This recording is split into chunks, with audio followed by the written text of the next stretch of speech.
Bienvenue dans le podcast Ajuka, le podcast de l'association Ajuka dédié au cinéma ultramarin. Ici, on met en lumière les talents et les récits de nos territoires. Installez-vous bien, c'est parti pour un voyage au cœur du cinéma d'outre-mer. Et du coup, première question un peu qui va de soi, d'où est venue cette idée de film en fait? Je me rappelle, quand j'étais à l'école Florent, il y avait un grand échalas, un mec blond qui avait réussi à avoir quelques jours parce qu'il s'était justement incrusté dans une audition où on auditionnait que les filles. Et la casting était tellement étonnée de le voir, elle a perdu auprès de toutes ces meufs qu'elle lui avait dit reviens demain. Et en fait, c'est venu de là, en fait, c'est venu de là. Lui, il a réussi à avoir quelques phrases, mais il était là comme ça par hasard, quoi, en fait. Ouais, je crois que c'est une volonté un petit peu de pas rester toujours tanké sur les choses qu'on nous demande, où on nous demande toujours d'être, quoi, d'essayer pas toujours de respecter ce qu'on nous demande de faire, en fait. Parce que sinon, on n'y arrive pas, enfin, je crois qu'on y arrive. Ce qui est beau à voir dans ton film, c'est qu'on dirait vraiment que tu t'amuses, en fait. Est-ce que vraiment tu t'es amusé malgré... Parce qu'on voit que tu as beaucoup de casquettes à porter en même temps, t'es réalisateur, t'es scénariste, tu es acteur, donc bon, comment tu as vécu? Mal. Non, en fait, j'étais pas prêt. Franchement, si c'était à refaire, je le referais différemment, mais... c'est le premier coup. En plus, c'est Muriel qui m'a dit voilà, on arrête la date. Voilà. Moi, je suis un peu le genre de mec qui refuse un peu l'obstacle. Hein, soyons honnêtes. Hein. Je suis un mec. Moi, il y a pas mal de choses que je commence que je termine jamais. Voilà. Donc, je suis dans un rêve. Moi, je fantasme les choses. Et à un moment donné, quand on me dit c'est maintenant. Oh putain merde. Voilà. Il y a vachement de ça. Et non, j'étais vachement secondé surtout. Hein. J'étais très très secondé parce qu'elle a revu un petit peu C'était pas la même fin que j'avais à la base. On a revu un petit peu le scénario. Et puis, non, mais c'est ça aussi qui est marrant quand on... Alors, peut-être pas vous, parce que vous connaissez peut-être plus la technique que moi, mais j'ai fait pas mal de films, mais j'ai jamais été réalisateur. Et être réalisateur, c'est répondre à des questions, c'est trouver des réponses à des questions que tu comprends même pas la question, enfin, tu vois. Donc, c'est vachement ça. Mais j'ai envie d'y retourner parce que je suis plus prêt, peut-être, enfin, je sais pas. Mais moi, j'ai toujours du mal un petit peu quand on me dit alors t'as kiffé quand t'as joué ça? Je suis dans une alerte, moi, toujours. Je ne sais pas prendre une distance, sauf quand je m'ennuie, ce qui arrive souvent. Mais c'est vrai que quand c'est quelque chose qui me tient à cœur, j'arrive pas à prendre la distance et me dire qu'est-ce que je kiffe. Non, c'est après que je kiffe. Quand je regarde le résultat, voilà, ouais. Mais ou alors c'est peut-être quand j'en aurais fait 3-4, oui, que j'aurais peut-être un peu plus d'expérience, là je commencerai à kiffer, mais pour l'instant non, c'est pas ça. Aussi par rapport aux propos, comment tu as relié l'histoire du coup de ton ami qui passait les castings, qui a réussi à se choper des opportunités comme ça, à la pièce, La Dame aux Camélias? Je sais même pas pourquoi cette pièce, que j'ai toujours pas lue d'ailleurs. Mais je te jure, mais alors, laisse tomber. Moi souvent quand on me donnait des scènes à bosser, je disais à mon prof, parfois je suis une feignasserie. Je lisais pas toute la pièce, je lisais jusqu'à la scène. Parce que je disais au mec, oui, mais c'est mieux comme ça, c'est la fraîcheur, je connais pas la fin. Et je sais pas d'où ça m'est venu, Madame aux Camélias, je sais pas, ce côté un petit peu... d'où ça m'est venu, ça? Le génie. C'est une belle... Non, parce que j'aurais pu choisir autre chose. Parce qu'effectivement, ce qui est bien au théâtre, c'est qu'on peut tout se permettre, on peut tout jouer. Si j'ai envie de jouer, moi demain, si j'ai envie de jouer Marilyn Monroe au théâtre, je joue Marilyn Monroe. Je m'en fous. C'est ça qui est génial au théâtre. On n'a pas besoin de cette réalité, ce réalisme-là, qui est très cinématographique. Au théâtre, c'est possible. Mais alors, d'où ça m'est venu? Je sais pas, ce côté un petit peu... d'abord, parce que les comédiens, c'est quand même un métier qu'on a toujours comparé depuis la nuit des temps aux prostituées. Voilà. C'était souvent le cas. Les comédiennes, dans les années, je sais plus quand, cette truc-là, c'était souvent pas des prostituées, mais enfin, elles étaient soutenues, quoi, tu vois. C'était vachement ça. Donc, il y a peut-être ce rapport-là aussi. Non. Et puis, vas-y. Je vais quand même interviens. Ouais, je vais quand même intervenir parce que c'est un élément très important. Ça fait des années qu'Edouard venait me voir en me proposant des courts-métrages. Donc il y a eu Théo, il y a eu... Voilà. Donc Madame aux Camélias, je pense que c'est le 6e court-métrage et donc j'en ai refusé 5. Et je dis non. Et un jour on s'est engueulé on va dire ça comme ça, en disant mais je te donne plein de courts-métrages, j'écris plein de trucs, etc., etc. Je comprends pas, c'est toujours non, c'est toujours non. En fait, qu'est-ce qui trouverait grâce à tes yeux ? Et la conversation est partie de là, en lui disant, Édouard, je ne produis que des choses qui sont alignées avec ce que le réalisateur porte. Donc, tu n'es pas aligné. Ah, pourquoi tu dis ça ? Je dis, mais j'en sais rien. Parle de quelque chose de profondément qui te touche et que tu véhicules, en fait, que tu portes en toi. Et on s'est engueulé en me disant, ouais, mais tu vois, j'ai jamais les rôles que j'aurais souhaité, etc., etc. Et ce métier est très dur. Je dis, ben voilà, écoute, voilà, t'as quelque chose à dire, donc dis-le. Et donc, il est venu avec ce projet qui était au début plus sombre. Plus sombre, enfin plus caché. Et donc, ça a été un travail, parce qu'évidemment, ce n'est pas lui, hein. C'est forcément les autres et pas lui, puisque là, il parlait de quelque chose de profondément personnel.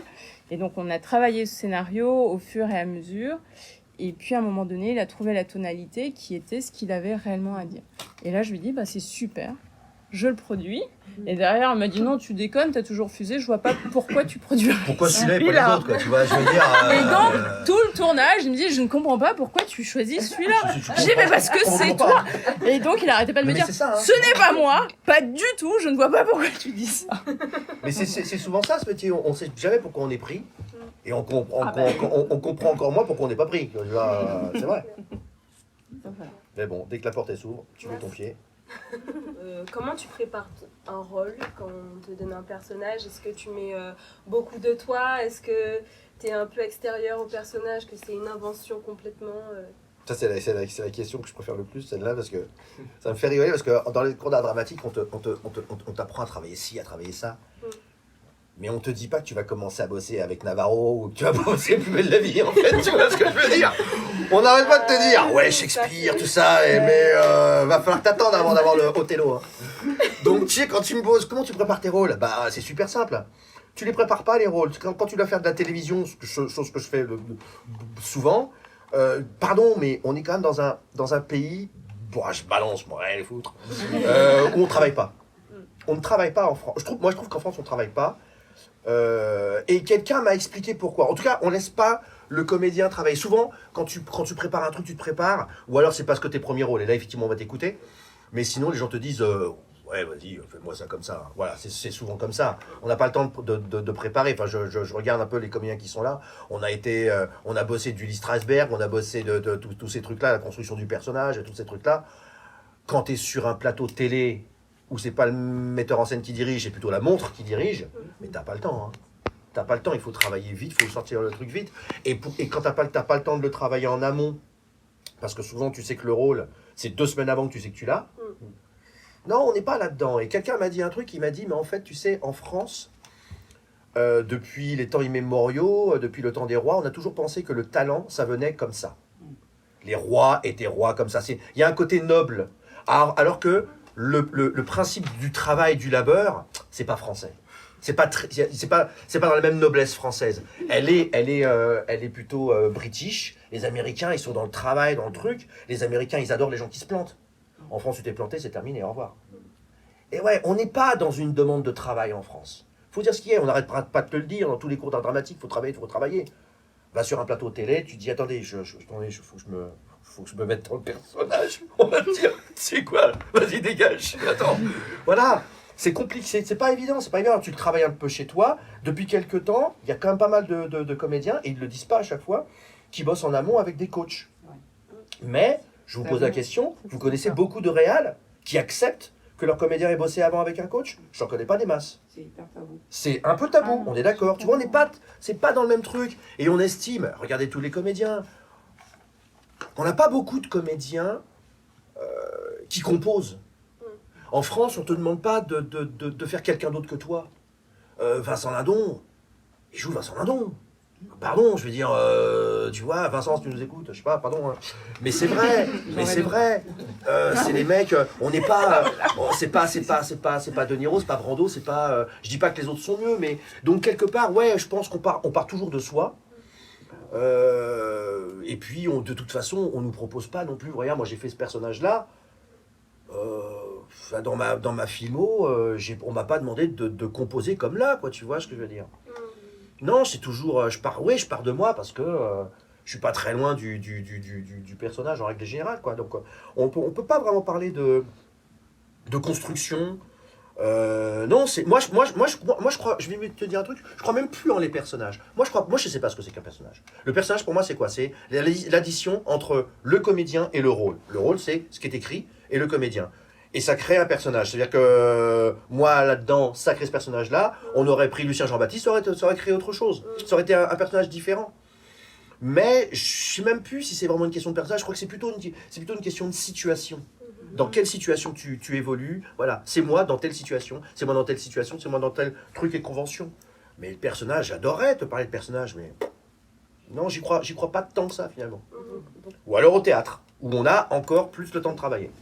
Ouais. C'est sur ça que j'allais rebondir, parce que toi tu fais les deux, tu fais du théâtre et de l'image, Ouais. et donc du coup ta composition c'est plus au théâtre, et à l'image t'en as... Alors plus au théâtre, pareil, hein. Malgré le théâtre. On me demande pas non plus, tu vois, après ça dépend des rôles qu'on te donne, mais moi j'ai par exemple fait une série qui s'appelle Des Invisibles, et mon personnage, ça me faisait kiffer, on se rend compte, on cherche, on voit des morceaux de corps, on a tourné ça à Lille, dans toute l'île, des morceaux de corps enfermés dans un truc, donc il y a un mec qui débite des corps, hein, voilà, et on remonte très vite à moi.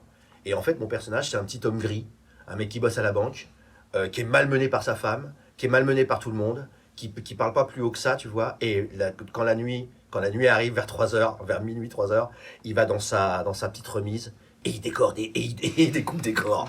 Et je me dis, putain, waouh.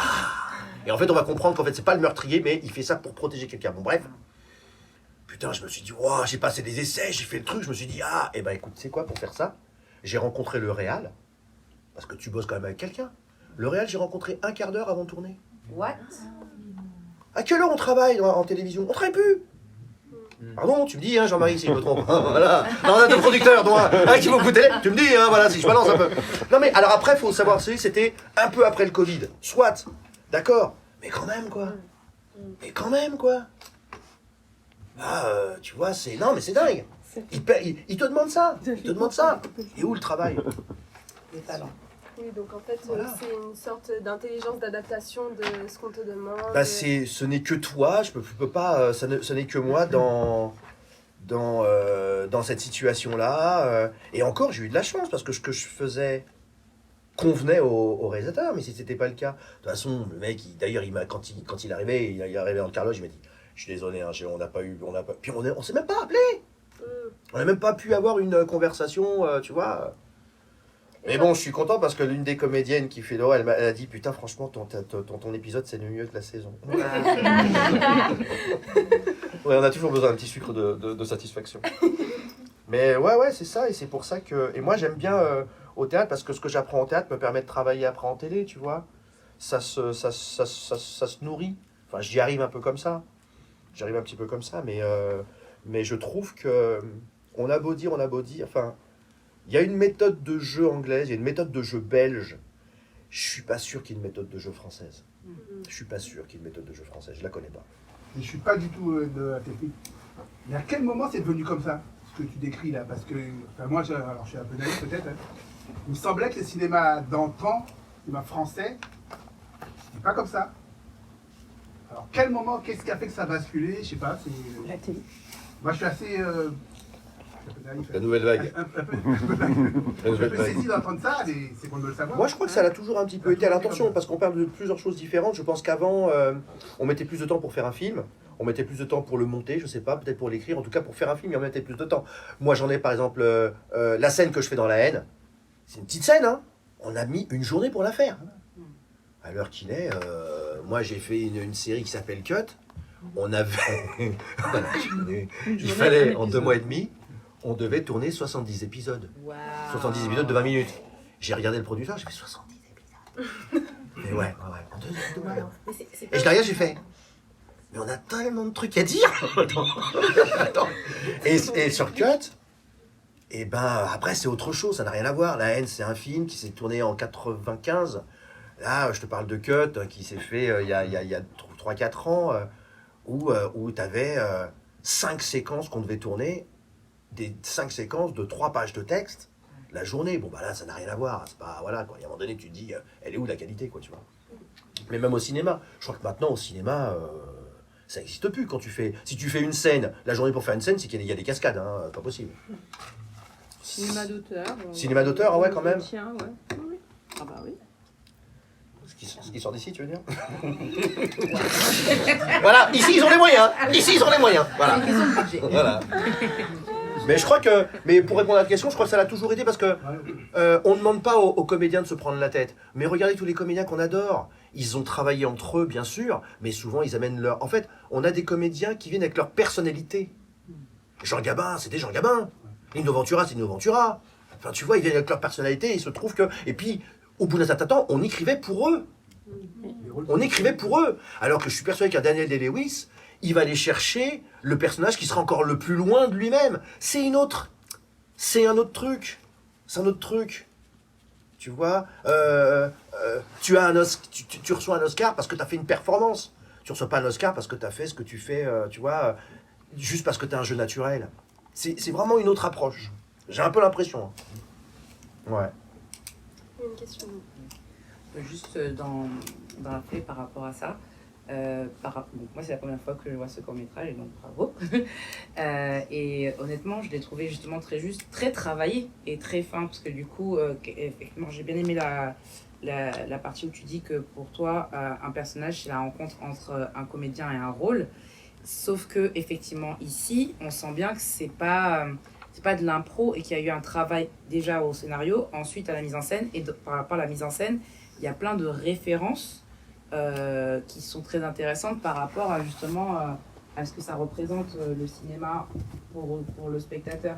Et je me posais la question de... là, c'est un personnage qui est extravagant, inspiré a priori de Tutsi, de ce que tu dis là-dedans, même si après, il y a d'autres choses qui viennent là-dessus. Et il y a une scène qui ne dure pas très longtemps, mais qui, moi, directement, j'ai pensé à ça. C'est le retrait de la perruque qui m'a fait penser à Murder avec Annalise Keating, etc. Et le côté lisse, etc. Donc du coup, je me dis, il y a quand même eu un travail que tu ne peux pas nier pour atteindre ces 15 minutes où il n'y a rien à enlever. Oui, non, il y a eu un travail, mais c'est vrai que... Alors moi, c'est plus fort que moi quand je regarde. Je suis pas sûr d'assumer ce film parce que je me dis, putain, c'était en 2019, je sais pas, si, je l'assume, mais en même temps, je vois... N'importe quel créateur, quand on voit les défauts. Même quand je regarde mes bômes, je vois des défauts. Donc c'est te dire. Mais tu vois les défauts, tu te dis putain, mais en même temps, j'aime beaucoup parce que c'est mon premier bébé. Voilà. Mais en même temps, je vois les trucs et je me dis, mais en fait, et ça, je me suis pas posé la question. Je me dis, attends, le mec, il arrive parce que le personnage que je joue au début, je suis dans mon personnage de femme. Je suis plus du tout le même personnage à la fin. Parce que je ressors, je suis comme ça, je suis devenu un bonhomme, tu vois ce que je veux dire. Quand bien même, c'est... Et moi, ça m'était arrivé un jour, je suis arrivé, parce qu'on fait jamais ça aussi. C'est très américain de faire ça. Et dès que tu le fais, tu te la racontes. Un jour, j'ai été rapproché, mais très rapidement, pour jouer Guy Georges. Okay. Grand humaniste. Voilà. Guy Georges. Et j'avais rencontré le réal, il m'en a parlé, puis après, j'ai plus de nouvelles du tout. Okay. Bien les boules. Et c'est moi qui l'ai rappelé parce que j'ai su que ça y est, il allait faire le film. Ah. Mais vraiment, hein. Et j'ai compris qu'il avait changé de... Ouais, mais je me dis, au respect quand même, merde, en plus le mec, je le connaissais un peu. Et je me suis imposé aux essais. J'ai fait, au moins, je peux les passer, au moins, voilà. Et c'est vrai que je suis arrivé, comme je savais qu'il allait pas me prendre. C'est aussi ça, le truc, c'est le côté, tu sais, il va pas être pris. Mais tu te dis, je me suis toujours dit ça, je me suis dit, ils m'aiment pas, je m'en fous, ils vont voir qu'ils vont rater. Bon, ils vont rater. Et je suis arrivé... En Guy Georges. Yeah. Ben oui, parce que c'était loin de moi. Tu vois ce que je veux dire? Donc c'est un petit peu ce que je fais là, tu vois. Mais ça, je m'étais pas dit... c'est-à-dire qu'à la fin, quand je suis avec la casting, je suis plus l'efféminé. Non, tu vois.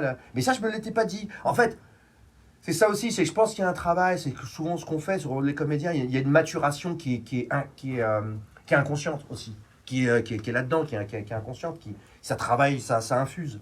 Peut-être ça aussi, tu vois. Bon, en tout cas, le film te ressemble, malgré ce que tu dis, parce qu'il y a le ton, déjà, la comédie. Ouais, oui. Ouais, il y a un truc de... J'avais envie de... Puis il faut faire attention quand tu fais un premier truc.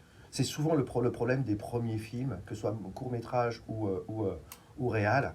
ou premier, c'est que tu sais que putain, ça y est, t'as pu mettre ton pied dans la porte, tu te dis, ils vont pas me reprendre, je vais tout mettre. Voilà.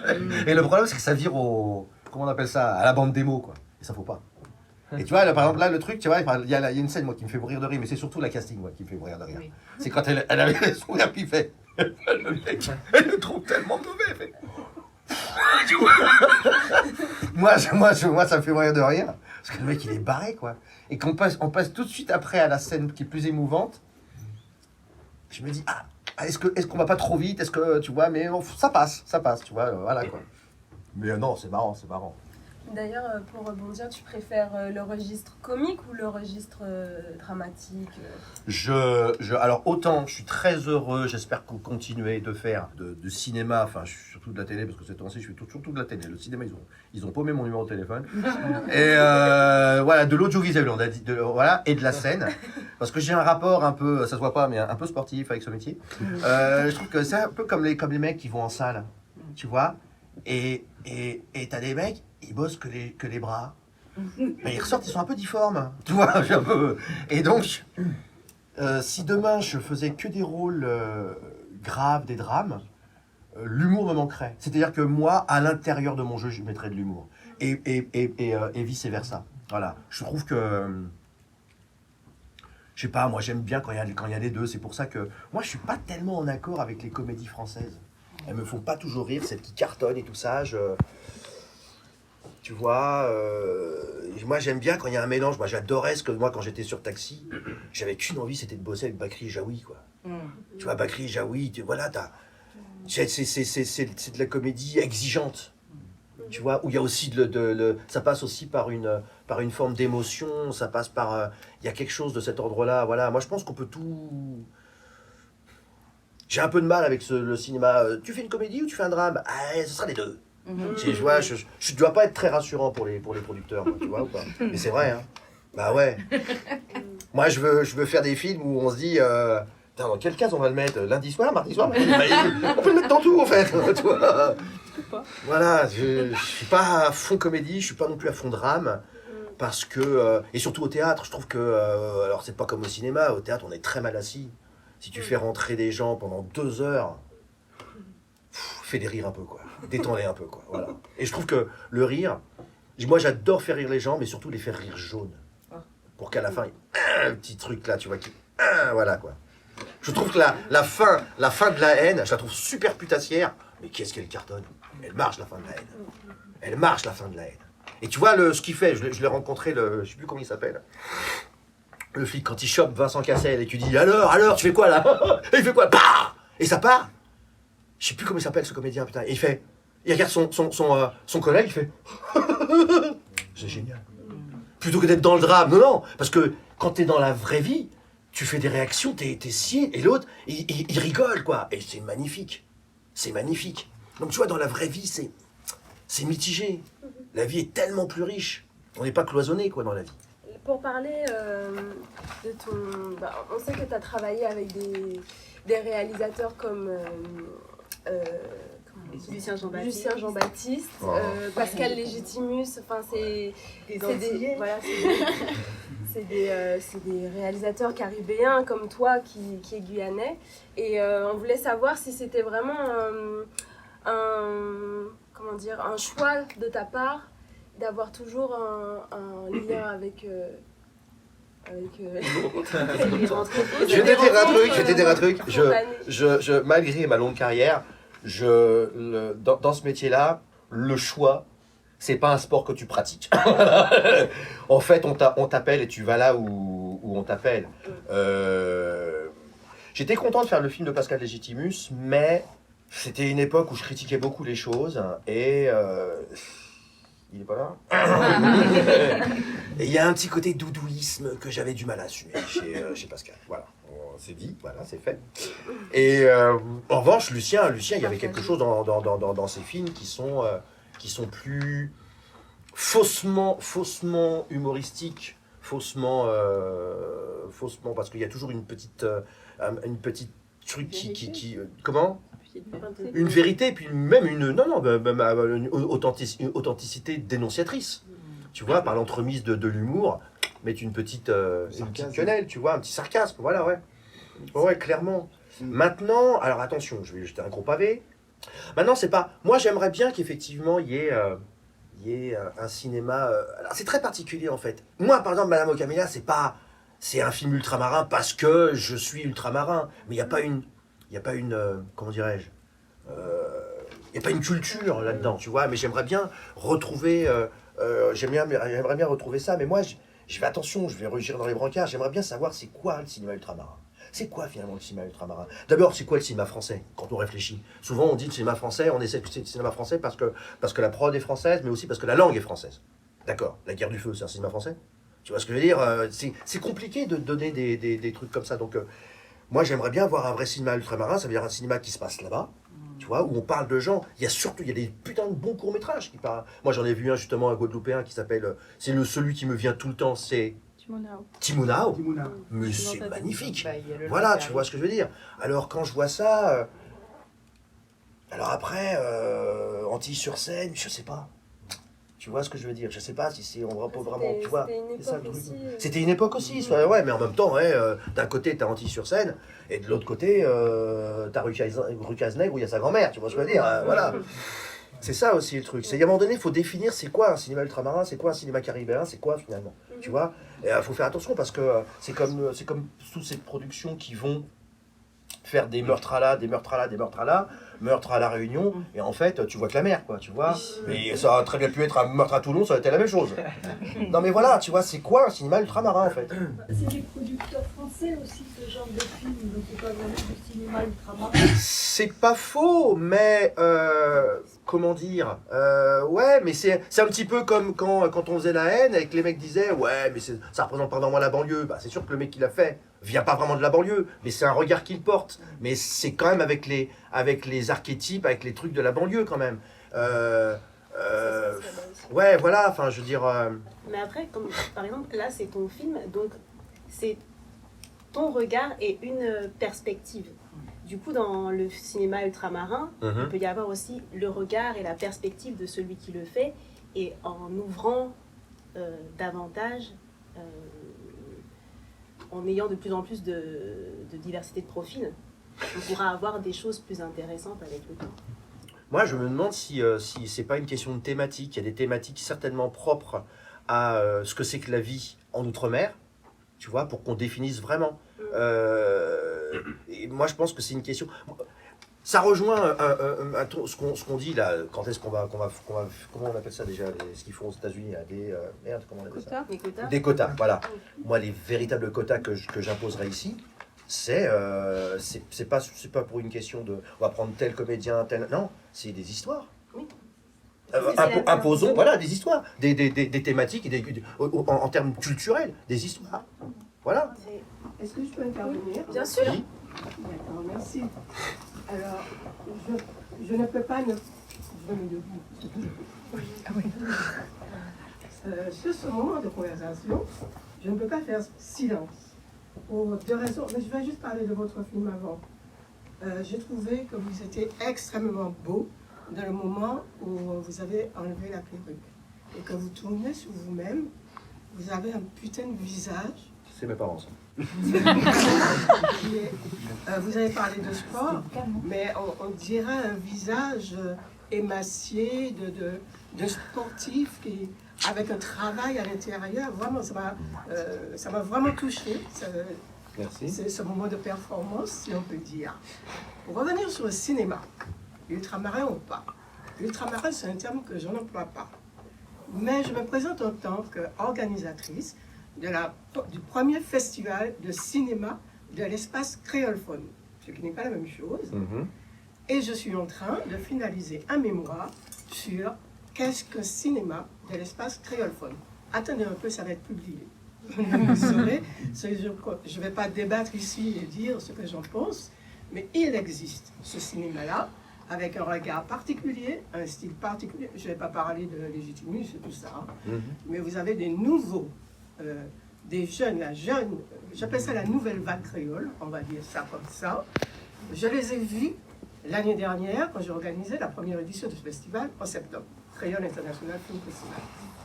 Et j'étais extrêmement étonnée de voir qu'il y avait un lien commun entre tous ces films qui venaient de la Martinique, de la Guadeloupe, de la Réunion, de Haïti, de Maurice, je crois. Il y avait un lien commun qui était visible, qui était impératif et qui pour moi signe ce qu'est un cinéma de l'espace créole, de cet espace qui va des Caraïbes, Atlantique, Océan Indien et Pacifique. Et du point de vue de ce qui va se faire prochainement, je l'ai vu là, à sa première édition, avec ces artistes de la Réunion, de Guadeloupe, par exemple Kitchena, qui vient de sortir son long métrage, qui a été vu beaucoup dans des salles de cinéma, pour la première fois, un film fait par un Réunionnais a été dans presque toutes les grandes salles de cinéma de Paris. Ce qui signifie bien qu'il y a une signature qu'il faut découvrir. Et ce sont tous ces cinéastes-là, ce sont des cinéastes indépendants qui ont produit leurs films, parce que s'il fallait attendre après le CNC, après le CNC, ce film n'aurait pas existé. Voilà. Mais je pense qu'effectivement, il y a une spécificité, mais bon, alors moi je connais pas, mais c'est vrai j'ai l'impression qu'elle reste à découvrir ou à définir. Mais je pense qu'effectivement, ça va venir. Mais pour l'instant, moi j'ai cette petite méchanceté parce que j'ai un peu les boules que 32 couleurs n'ait pas marché. Donc des fois, que j'aime bien aussi provoquer, donc je disais, il y a un cinéma, il y a un genre de cinéma quand il y a un genre de public. Et comme 32 couleurs n'a pas marché, je dis, bah voilà, 32 couleurs n'a pas marché, on n'a pas un public pour le cinéma qu'on fait. Donc on était un peu rugueux comme ça, quoi. Mais c'est vrai, moi j'ai un peu l'impression que c'est peut-être le public qui définit un certain cinéma. Peut-être, hein, je sais pas. Peut-être aussi. Hein. Oui, tu voulais réagir? Oui, là-dessus. Pose ma question. Bon. Bref, mais en tout cas, juste le commentaire par rapport à ça, c'est que moi je suis africaine parce que je suis née au Niger et je suis française parce que j'ai vu les deux. Bon voilà. Mais le fait est que, par exemple, quand on m'a parlé du cinéma afro, ça faisait pas sens pour moi, comme on dit le cinéma africain, oui, ça n'a pas de sens. Et effectivement, c'est une question d'exploitation, je pense, parce que au niveau des créas, les créas vont vouloir faire un film pour une intention qui, on va voir après, sera plus ou moins universelle. Par exemple là, quand je regarde ça, je me dis, en fait, ça parle à tout le monde. En vrai, le public, il est large. Aussi parce que tu l'as construit de telle manière. C'est-à-dire que, pour un premier film, déjà, bravo, parce que le casting, je connais tout le monde, sauf l'assistance de casting. Ah ouais. Et donc, ce que j'allais dire, c'est que, par exemple, sur des termes qui sont souvent du point de vue de la personne qui se projette quelque chose, c'est comme quand on va parler de black movies, si on se prend une place aux États-Unis, ça va être les afro-descendants, black and brown, plutôt afro-descendants, alors que quand c'est au UK, on va inclure aussi les gens d'Asie du Sud-Est. Donc oui, du coup, oui. C'est vrai que les définitions, ça varie selon la personne qui est visée, mais c'est vrai que je parle du côté de l'exploitation. Mais au moment où tu fais ton film, tu ne réfléchis pas en te disant je veux que ça soit made in. Oui, non, tu lui mets pas un pavillon. Oui. Ouais, c'est vrai, tu lui mets pas un pavillon, mais c'est vrai que c'est. Moi, je pense que c'est vraiment c'est une question de culture, c'est une question de thématique. C'est une question de thématique. Tu regardes les films des années 70, quand ils ont pris conscience qu'il y avait vraiment, parce que c'est ça aussi, hein, c'est des banquiers les mecs, hein, quand ils ont pris vraiment au moment de la blaxploitation, c'était quoi la thématique de tous ces films-là? Ouais. Tu vois ce que je veux dire? C'était cinéma de rue, quoi. Ouais. Voilà, c'était ça. Film de banlieue, on dit en France. Hein? En France, on dit film de banlieue. Non, je crois qu'on dit urbain. Ah oui, c'est vrai. Ouais, c'est urbain. Pardon, merci, t'avais fini. Non, c'était une petite question rapide, justement, sur l'histoire du casting. Pour ce premier film, comment ça s'est passé? Parce que, bravo, comme c'est quand même gratiné comme casting, c'est pas dégueu pour un premier film. Ouais, alors c'était pas toujours un premier choix, je crois que même moi j'étais pas mon premier choix. Mais c'était bien parce qu'en fait on pensait à d'autres personnes, mais finalement tu vois, voilà, ouais. Okay. Faut s'entourer de gens qui sont motivés. Ah c'est super important. Ah ouais. Agnès Jaoui, elle avait l'air taquée là. Hein? En tout cas, les rôles, on se pose la question de est-ce que tu as écrit en pensant à quelqu'un directement ou est-ce que tu as fait vraiment les étapes, on va dire, classiques de j'écris quelque chose, ensuite je fais un casting plus ou moins classique ou est-ce que j'appelle des copains-copines. Enfin, je sais pas, je me pose la question de comment ça... Non, tu t'écris comme ça, puis après, au fur et à mesure, tu commences à imaginer, ah tiens, j'aurais bien vu elle, tout ça, puis tu commences un peu à faire en sorte. Et puis après, la personne, c'est toujours, de toute façon, c'est toujours compliqué le court-métrage. Bien sûr. C'est quand même des gens qui n'arrêtent pas de travailler. Si tu penses qu'ils vont s'arrêter 4 jours pour ton cours, Bien sûr. voilà quoi. Ouais. Donc, et ouais, tu vois. Bon, en tout cas, bien entouré. Oui, merci. Ben justement, pour en revenir du coup, pour continuer sur toi, et comme on sait que dans nos métiers, le réseau, ben, c'est un peu le nerf de la guerre. Est-ce que tu peux nous dire comment un peu tu as créé ton réseau et comment tu l'entretiens aujourd'hui? Je sais même pas si j'ai un réseau. Ah ben si. Bah, c'est-à-dire, en fait, qu'est-ce qu'on appelle un réseau? Un réseau, c'est des gens... Pour moi, un réseau... Alors, moi, j'ai un rapport très théâtre. C'est-à-dire, pour moi, le réseau, c'est genre une sorte de famille, mais avec qui... regardez les Américains, regardez les gens, les mecs, ils bossent souvent ensemble. Donc, effectivement, moi, j'avais commencé depuis longtemps. Moi, j'ai bossé avec un réseau, un mec qui s'appelle Xavier Duringer. Donc, on peut faire le réseau. Bah, le réseau, il a explosé. Hein. C'est mort. Tu vois. Je me suis trompé de réseau. Je captais plus. J'avais 5 barres. J'en ai plus une seule. Donc, voilà. Non, puis le problème aussi... Alors, moi, j'ai bossé avec pas mal de gens, mais je ne sais pas entretenir. Ouais. Tu vois, j'ai quand même bossé. C'est vrai que des fois, je me dis, putain, mais merde... Pourquoi j'ai fait qu'un seul film avec Chabat, quoi? Pourquoi j'ai fait qu'un... Tu vois ce que je veux dire? Et Lucien me reprend, tu vois. Et puis il y a Jean-Marie, là, avec qui je bosse pas mal. Muriel, certainement qu'on va faire mon premier long, certainement, tu vois. Mais, hey, tu sais quoi? Les 5 courts-métrages qu'elle a refusés, je vais en faire un long, tu vas voir. Je vais te faire un gloubi-boulga, tu vas voir. Voilà, mais sinon, ouais, le réseau. Moi, j'avais bossé avec un mec qui s'appelle... Lambert Wilson, Lambert Wilson quand même, quoi, tu vois. Alors c'était avant Matrix, mais enfin, Lambert Wilson, quoi, puis fils d'eux, tu vois, ouais.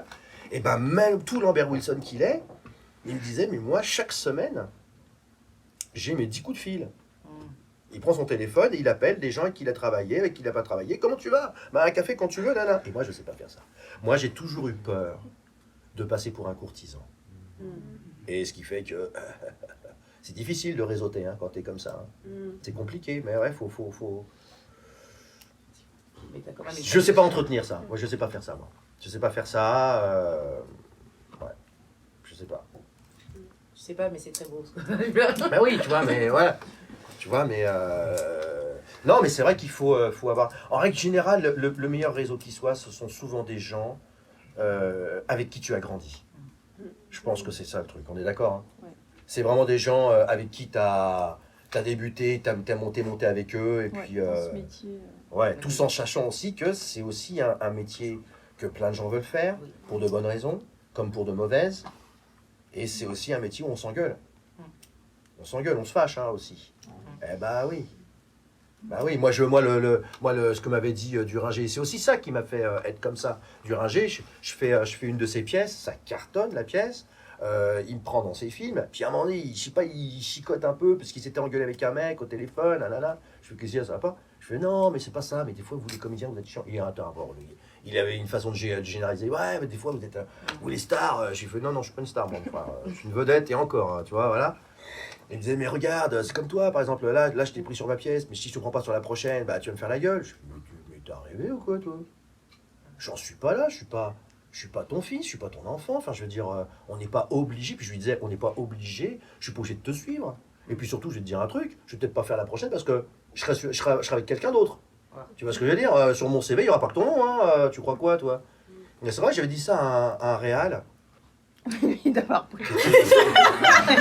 Un réal, c'est devenu un réal. Un réal, je passe des essais avec un réal. Il est comme ça, il bah alors, attends, ça fait plaisir de te voir, Le mec en faisait un peu trop.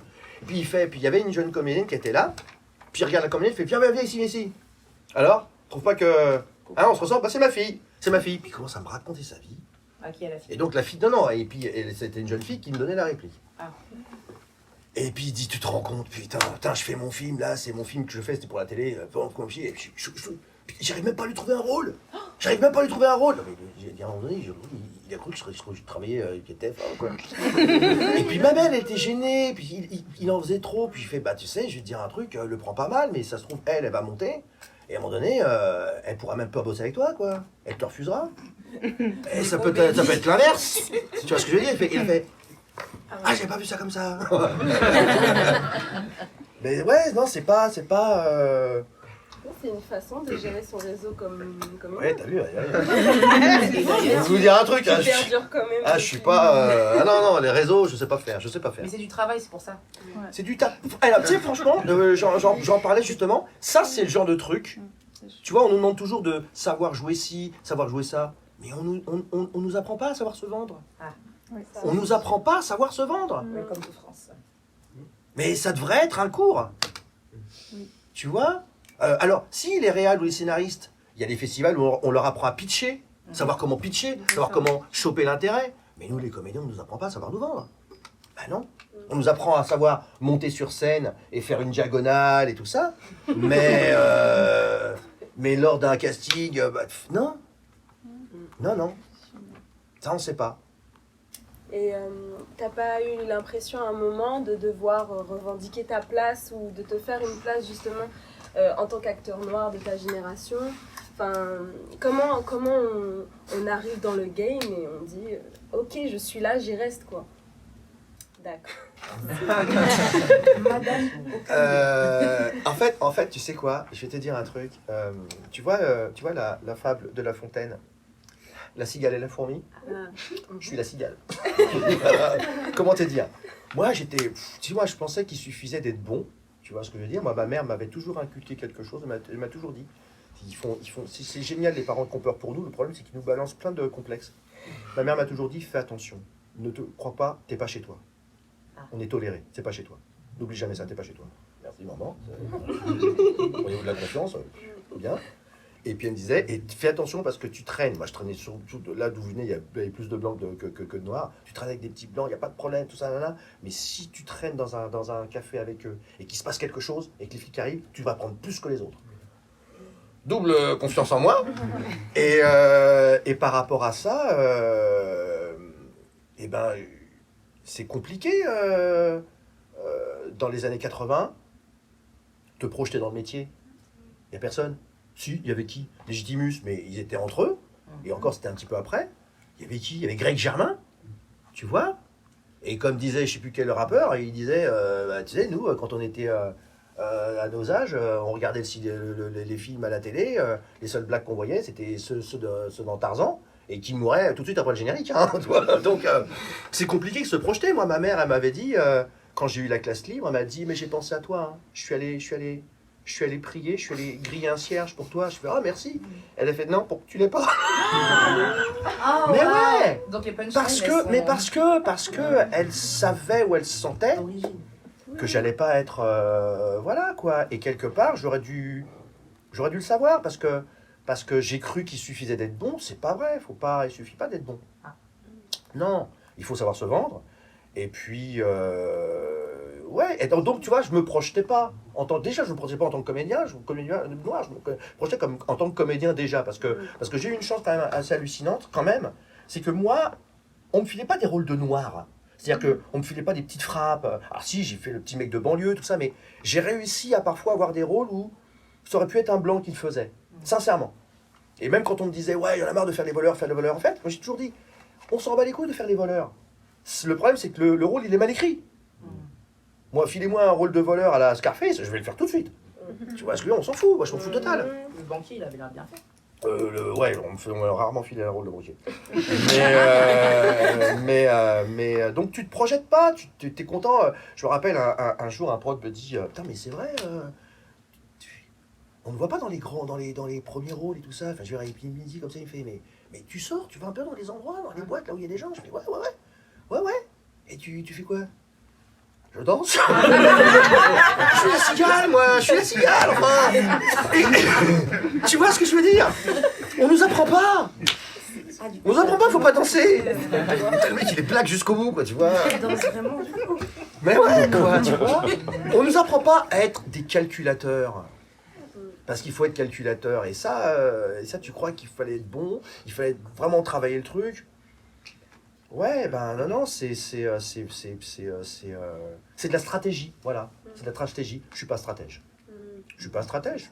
Moi, je faisais mon petit bonhomme de chemin, je faisais mon truc. En plus, je débutais, j'avais entre 20 et 25 ans, ça marchait bien pour moi. J'étais pas en manque de rôles différents. Ce qu'on me proposait n'était pas hallucinant, quoique j'ai quand même fait des trucs pas mal. Mais c'est plutôt vers 40 ballets que je me suis dit, je sens des choses en moi qui sortent pas. Donc je vais essayer de les écrire et puis après on va voir ce qui va se passer. Mais au tout début, t'es content de... Ouais, toi-même tu sais, on est d'accord. Tu vois, je parle à un collègue qui est là, voilà. Là il est jeune, il cartonne, il joue avec Michalik.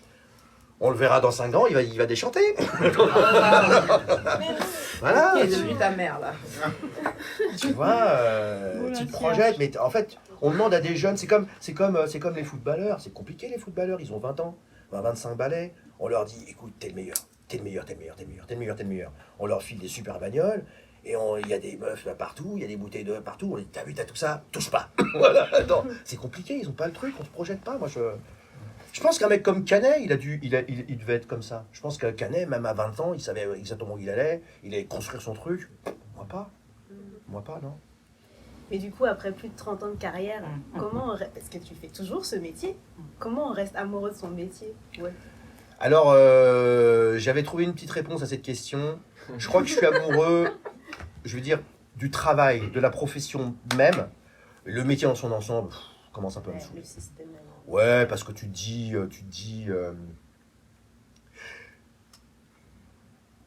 un jour, et ça m'a jamais quitté, quand j'ai eu la classe libre, qui est censée être l'élite de l'école Florent, bref, j'ai pu, t'as une école, t'as plusieurs classes, et donc différents cours. Et j'ai eu la classe libre, et puis je me suis permis d'aller aussi dans les autres classes des autres profs. Et j'ai vu des gens passer sur scène, j'ai fait, oh putain, mais ils sont super. Et franchement, je dis à un pote, j'ai vu un prof, j'ai fait, mais je vais aller voir François Florent, en fait, je la mérite pas la classe libre. Les mecs qui l'ont pas eu sont meilleurs que moi. Et j'avais cette conscience-là, que des fois tu vois des gens, tu fais, oh la vache, qu'est-ce qu'il fait lui? Et il a pas eu la classe libre. Et c'est pas normal, pourquoi je... Et là t'as compris qu'en fait, t'as pas eu la classe libre, t'étais bon, t'as eu la classe libre parce qu'ils ont un projet et tu corresponds au projet. C'est pas la même chose. Et le métier, il est comme ça. Le métier, il est comme ça, tu vois... Il faut que tu correspondes. Là, on te dit pas pourquoi tu as correspondu, on te dit pas pourquoi tu... Les dés sont un petit peu pipés quand même. Les dés sont un petit peu pipés. Ouais. Je trouve que... Enfin bon, écoute. Voilà. Et bon. Donc du coup, tu restes amoureux du métier de comédien. Je reste amoureux de l'exercice. De l'exercice. C'est beau. Et puis attends, moi je suis un fomblard, moi je suis un ouf, je suis la cigale. C'est vrai, mais j'ai toujours cette conscience-là. Là, c'est mon côté un peu tu vois, dans les pays où il y a les guerres, il y a les trucs et tout ça, souvent, les mecs, qu'est-ce qu'ils font? Quand ils ont pris le pouvoir, ils prennent la radio.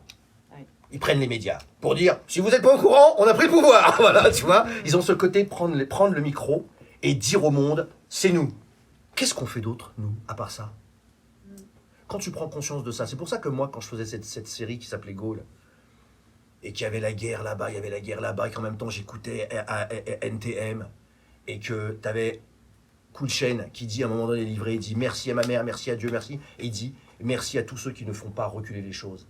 Et quand je suis sur une série, ou même parfois des moments quand j'étais sur Taxi, et je me dis mais est-ce qu'on se fout pas un peu de la gueule des gens? Quand tu prends conscience de ça, quand tu prends conscience que tu es associé à des projets où tu te dis est-ce qu'on n'est pas en train de se foutre de la gueule des gens? Parce que moi, c'est peut-être pour ça que les comédies me posent un problème, parce que je trouve que c'est super simple, c'est la langue française.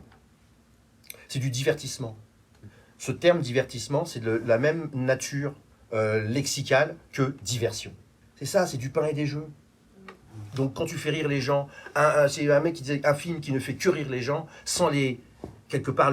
donc c'est pour ça, moi je joue au théâtre en ce moment, et les gens sont là, oh, merci, mais j'aimerais aussi leur envoyer autre chose aussi, quoi. Tu vois ce que je veux dire? Je trouve que... Et je continue à penser qu'on fait des métiers, on divertit les gens, on les informe. Je suis persuadé qu'on participe de changer le monde. Je suis persuadé qu'on participe de changer le monde. Mais bon, voilà.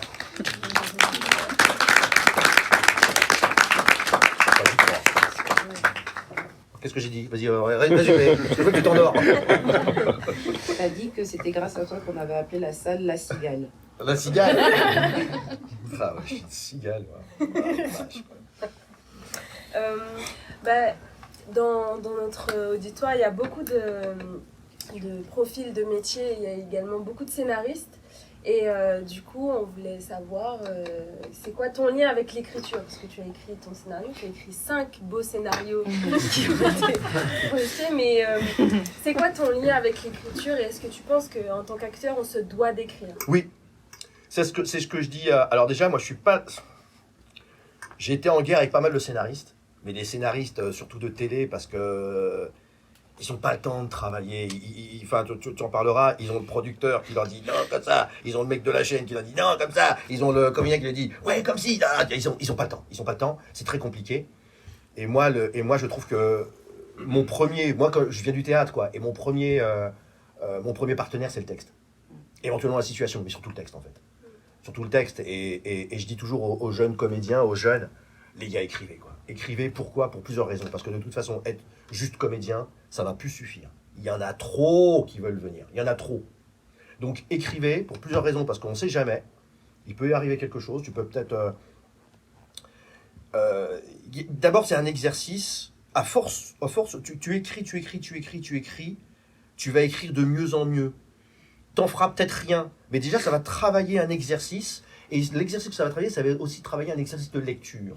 L'autre chose aussi qu'on ne nous apprend pas, on ne nous apprend pas à lire.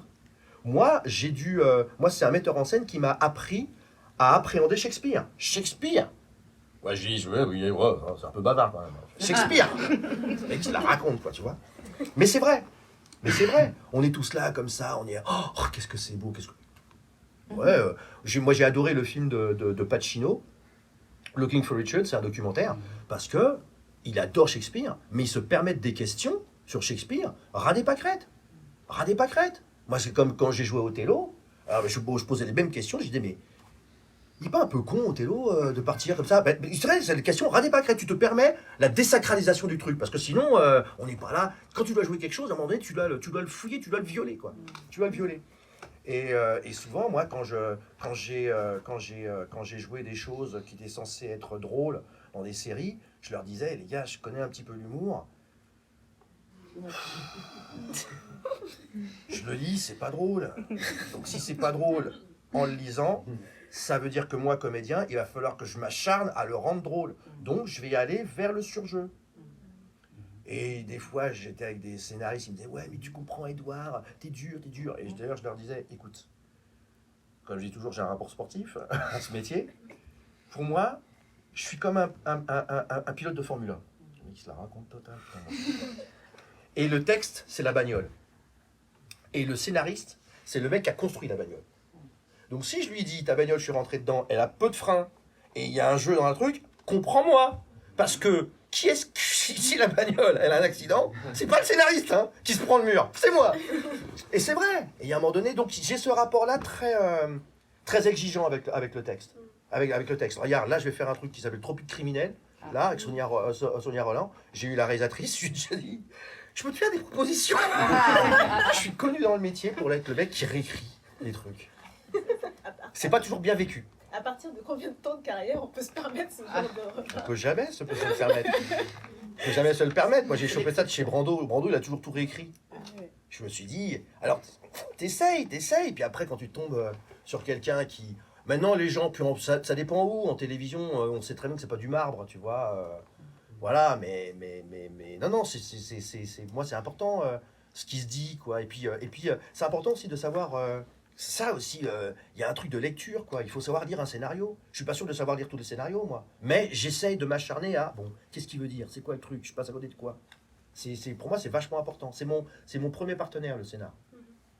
Du coup, comme ça a l'air très intuitif, ton rapport à ce métier, et que, justement, tu te sens à ta place, quand bien même tu peux exprimer des choses plus sombres, on va dire, enfin... La partie immergée de l'iceberg, ce qui est intéressant de savoir, c'est à quel moment ton intuition t'a dit, bah ça, j'y vais pas? Est-ce qu'il y a des moments où tu t'es dit, ça, c'est pas pour moi, non merci, merci, mais non merci, notamment par rapport au texte? Et ben, quand ça se passe comme ça, je prends le scénario, et puis je vais le lire à la banque. C'est-à-dire? Ah, tu regardes ton compte? Ah oui, voilà, ok. Parlons français. Ok, donc tu as quand même fait des rôles où tu n'étais pas convaincu. Ah bah ouais. Voilà, ok. Ah bah ouais. Il faut manger. Non, il faut nous dire les choses. Ah bah ouais.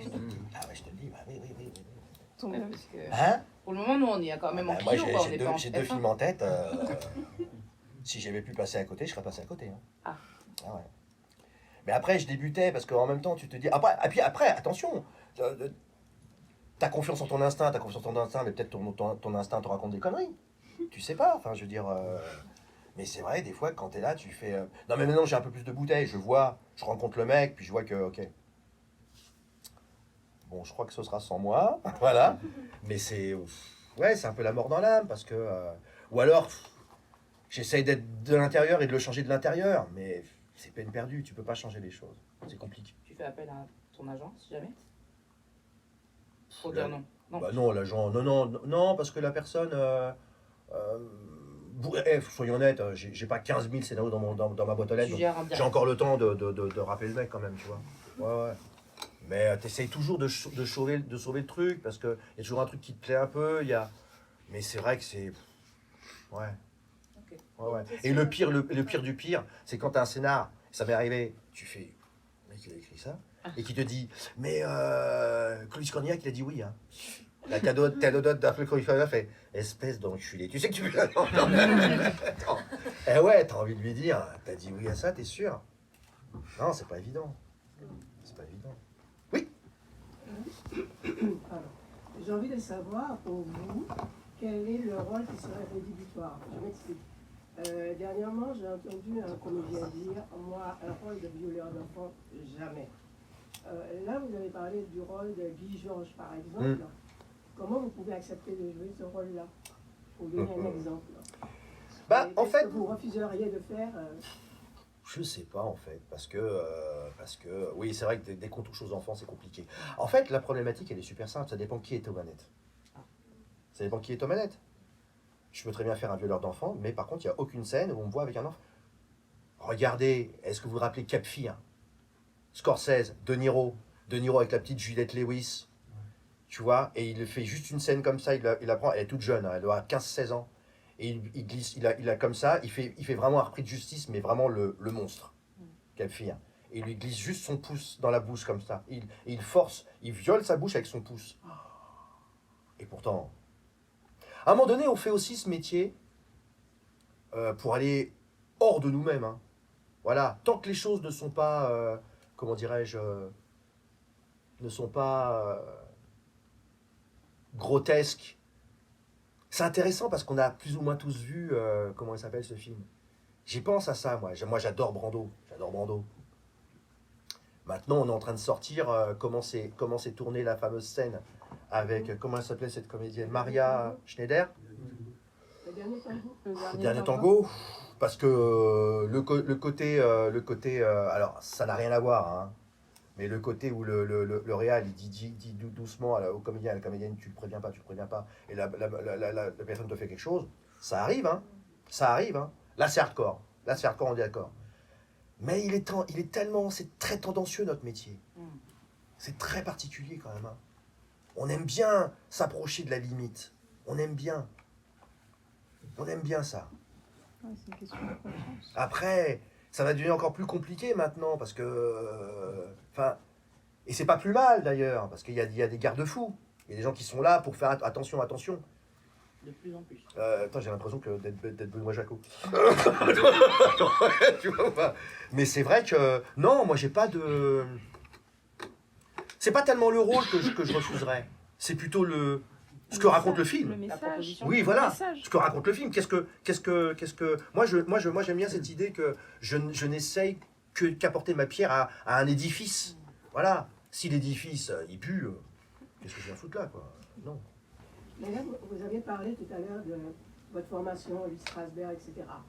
Si on parle de De Niro, par exemple, le rôle de Guy Georges, si vous travaillez à l'américaine, ça voudrait dire travailler d'une certaine façon ce rôle-là. Qu'est-ce que vous auriez fait? Ah, j'avais commencé à violer des femmes. J'avais commencé à en suivre. Alors, le mec qui me proposait le rôle, c'est un foiré qui m'a oublié après. Il m'avait dit, je te demanderai pas d'aller le voir en prison. Mais moi, j'avais envie. On a envie. On est tous un peu comme Icare. On a envie d'aller parce que c'est pour ça aussi qu'on fait ces métiers-là. J'ai pas envie d'avoir la carrière de Mimi Mati, quoi.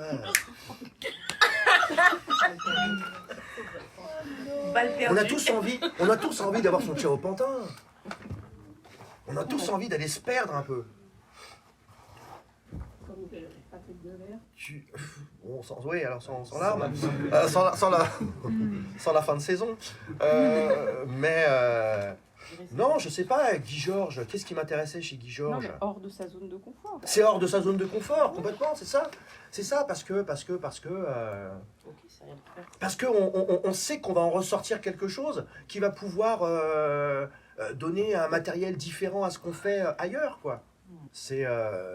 Je trouve pas un grand comédien, je trouve qu'on est un petit peu potes, mais je vois ce que s'amuse à faire un mec comme Joey Starr, et il va là où c'est interdit, il y va. C'est magnifique. C'est magnifique. Il a jamais foutu son cul dans une école d'art dramatique, mais il va arriver à faire un truc. Il se permet tout. Mais là aussi, il y a une personnalité. Ah oui, parce qu'on l'appellerait pas sinon, c'est sûr. C'est sûr. Tu disais aussi, donc, au niveau des limites, ça dépendait aussi de qui était aux manettes. Oui. Comme sur ton cours, tu as réalisé. Selon toi, quelle qualité doit avoir un réalisateur dans la direction d'acteur? M'embaucher déjà. J'ai toujours pensé. Alors, ouais, il y a un truc. Ici, je suis venu. Il y a. J'ai envie de dire il y a 20 ans, mais il y a peut-être moins. Je suis venu et il y avait un réal dont je me rappelle plus le nom qui m'avait dit Edouard, t'es un peu confirmé comme comédien et j'aimerais bien que tu viennes avec moi parce que je fais des stages à la Fémis et je voudrais que tu fasses une sorte de comédien cobaye. Comme ça, il y a une dizaine de réals en herbe et de réalisatrices en herbe et ils vont me diriger sur une scène bien spécifique. Je veux, vas-y, allons-y. Putain, enfoiré. La veille, il me donne quelle scène? Une scène de série noire, Patrick Devers. Oh la vache! Tu fais ça en plus devant des réalisateurs qui vont peut-être être confirmés demain. Tu vois? Et ben c'était très particulier. J'avais de tout. Je rentrais et je disais bonjour à ma femme, je posais ma valise, petit homme gris, voilà. Et t'en avais qui disaient bon écoute, tu rentres, t'as ta valise, tu poses ta valise et puis tu fais la scène. Ouais. Avec la chade. Et t'en avais qui disaient tu la poses là de la main droite, tu fais le tour comme ça, tu poses ton manteau comme ça, t'es très très très précis. Bref, ce qu'il y a c'est que je sais pas si on leur apprend aussi à parler aux comédiens, parce qu'on parle aux comédiens, voilà quoi, tu vois. Et je trouvais moi que j'ai vu certains défauts de réalisateurs quand le réal il manque de vocabulaire, c'est compliqué. Quand il a pas un vocabulaire relativement précis, c'est compliqué. Quand il a, voilà, là c'est compliqué. Là c'est difficile parce que ouais, tu marches, tu fais le truc. Mais là, tu parles du travail d'équipe, parce que c'est pareil, si tu parles avec un monteur, si t'as pas le vocabulaire, c'est chaud. En fait, ils ont peut-être le vocabulaire technique, oui. Mais le vocabulaire humain. Tu sais, quand on te parle à un comédien, tu parles à un comédien comme tu vas. Juste la communication humaine, t'as des mecs qui l'ont pas, hein. En fait, c'est très particulier, il faudrait leur demander. Souvent, les réals, ils pensent que nous, on est des animaux particuliers, quoi, tu vois. Ils pensent que tous les matins, on se lève et qu'on fait qu'une seule chose, on se coiffe devant notre miroir. On se mire. C'est surtout ça, c'est souvent ça, quoi. Ou t'as les réals qui n'osent pas te dire... les Anglais font ça. Il y avait un comédien qui disait la différence entre les Américains et les comédiens, c'est que les Américains, ils sont tout de suite très... oh, wonderful, oh, great, yeah, great. Bon, on va le refaire. Alors que les Anglais, c'est... Les Anglais, ils peuvent être... OK. On peut faire mieux, hein? Ils osent y aller, mais c'est vrai qu'un réal qui va oser pousser son comédien... Ça veut dire que le réal, il sait où il va. Ça veut dire qu'il sait où il va. Ça veut dire qu'il a intérêt à être précis. Tu vois? Moi, j'ai des réals. Moi, j'étais sur une scène. J'étais comme ça, tu vois. Je faisais un mec qui était un peu... qui était fatigué. Qui venait de se réveiller, puis petit déj. Et le mec le fait. Et tu sais ce qui serait bien? C'est que t'es fatigué, donc t'es avachi comme ça. tu vois ton truc. Je fais, ah oui, tu veux que je sois comme ça? Ouais. Je regarde, je vais, t'es sûr? Ouais, tu fais ça. J'ai fait, excuse-moi, c'est pas juste parce que t'as pas envie de choper le truc en haut et que le cadre il est bas que tu me vas vacher. C'est ça. Et t'as des mecs ils t'embrouillent. M'embrouille pas, dis-moi que c'est un truc technique. Je vais trouver mon truc à moi d'être comme ça. T'as des menteurs en fait. T'as des menteurs. Non. Arrête. T'as ceux qui savent se vendre, comme t'as dit tout à l'heure. Ouais, oui, voilà, tu vois. Et t'as ceux qui nous infantilisent, t'as ceux qui. C'est très particulier. Moi, j'adorerais. Je trouve que je donne des cours. Je donne des cours à des jeunes comédiens. Je donne des cours à des TikTokers. Oh, la vache. Mais j'adorerais donner des cours à des réals pour leur dire comment diriger un comédien. Est-ce qu'il y a ça d'ailleurs dans les cours d'autorisation? T'es dispo quand? Mais question, on est à la Fémis. Il y a ça? Ça arrive, ouais, mais peu. Hein? Ça arrive, mais peu. Ah, ça arrive. Mm. Ça arrive pas, ça arrive en bicyclette, quoi. Ça arrive en bicyclette. On est en 2024. Ça arrive maintenant. Ça arrive de temps en temps, je veux dire. Avec les élèves du conservatoire, il y a un échange entre les élèves de première année de la FEMIS et de première année de conservatoire, et il y a un réalisateur qui vient. Et en fait, on fait des cours de, justement, il y a une scène, et on nous apprend que ce soit les comédiens et que ce soit les réals, et dans toutes les sections de la FEMIS, on leur apprend justement à parler mexicain en première année. Et tu vois, ça existe chez Contrajmé, mais que pour les réals, par exemple. Que pour les réals. Ouais. Et mais justement, je dis des pléchins parce que justement, le Vivi Sagné, elle fait une session, direction d'acteur, avec les réals quand il y avait, puisque maintenant ça change, et les acteurs, mais c'est one shot. Donc si jamais tu es en scénario, boum. Mais moi, dans un délire que j'aurais bien fait, un stage plus tard, j'aurais bien chopé des réals en herbe, des comédiens, et j'aurais fait permuter. J'aurais demandé aux comédiens de diriger les scènes. Parce que ça, c'est aussi un truc intéressant. Je crois que c'est Kassovitz qui avait dit ça, qui avait dit quand un comédien il passe à la réal, les prochains films où les comédiens il est moins chiant. Crois-moi, il est moins chiant. Ben ça, c'est un cours d'empathie. Et ça, oui, ouais, on peut appeler ça comme ça. C'est-à-dire qu'à un moment donné, on les voit les réals. Hein. Le réal qui est comme ça. Et que la comédien fait, je peux venir te déranger de parler de mon personnage? Non, ta gueule, dégage, attends. Il sait que le soir, il passe comme ça, il a plus le temps. C'est ça aussi, hein. C'est la gestion du temps, hein. C'est vrai. Et je trouve que les comédiens devraient diriger une scène pour savoir comment ça se passe, et alors surtout que les réals devraient jouer. Ils comprendraient 2-3 trucs. Ah bah moi mais je suis ouais. une mauvaise comédienne, ça y est. Franchement. Mais ça, c'est possible dans la Jouka. Hein? Ouais. Ça, c'est possible dans la Jouka. Parce qu'on a un peu l'acteur, faut le faire, un peu faut le faire. réalisation. Moi, je pense qu'il faut le faire. Oui. Il y a une question. Et du coup, pour toi, c'est quoi un bon réalisateur ou réalisatrice? Bon, ton idéal.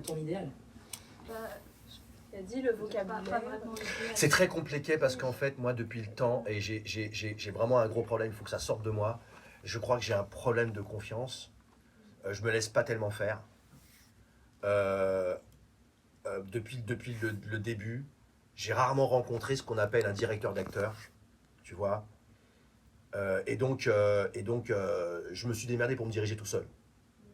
Donc à un moment donné, voilà quoi. C'est vraiment moi et le rôle que le mec me propose et la liberté qu'il va me proposer. Ouais, j'ai envie de quelqu'un de précis. J'ai envie de quelqu'un qui écoute un peu mes propositions.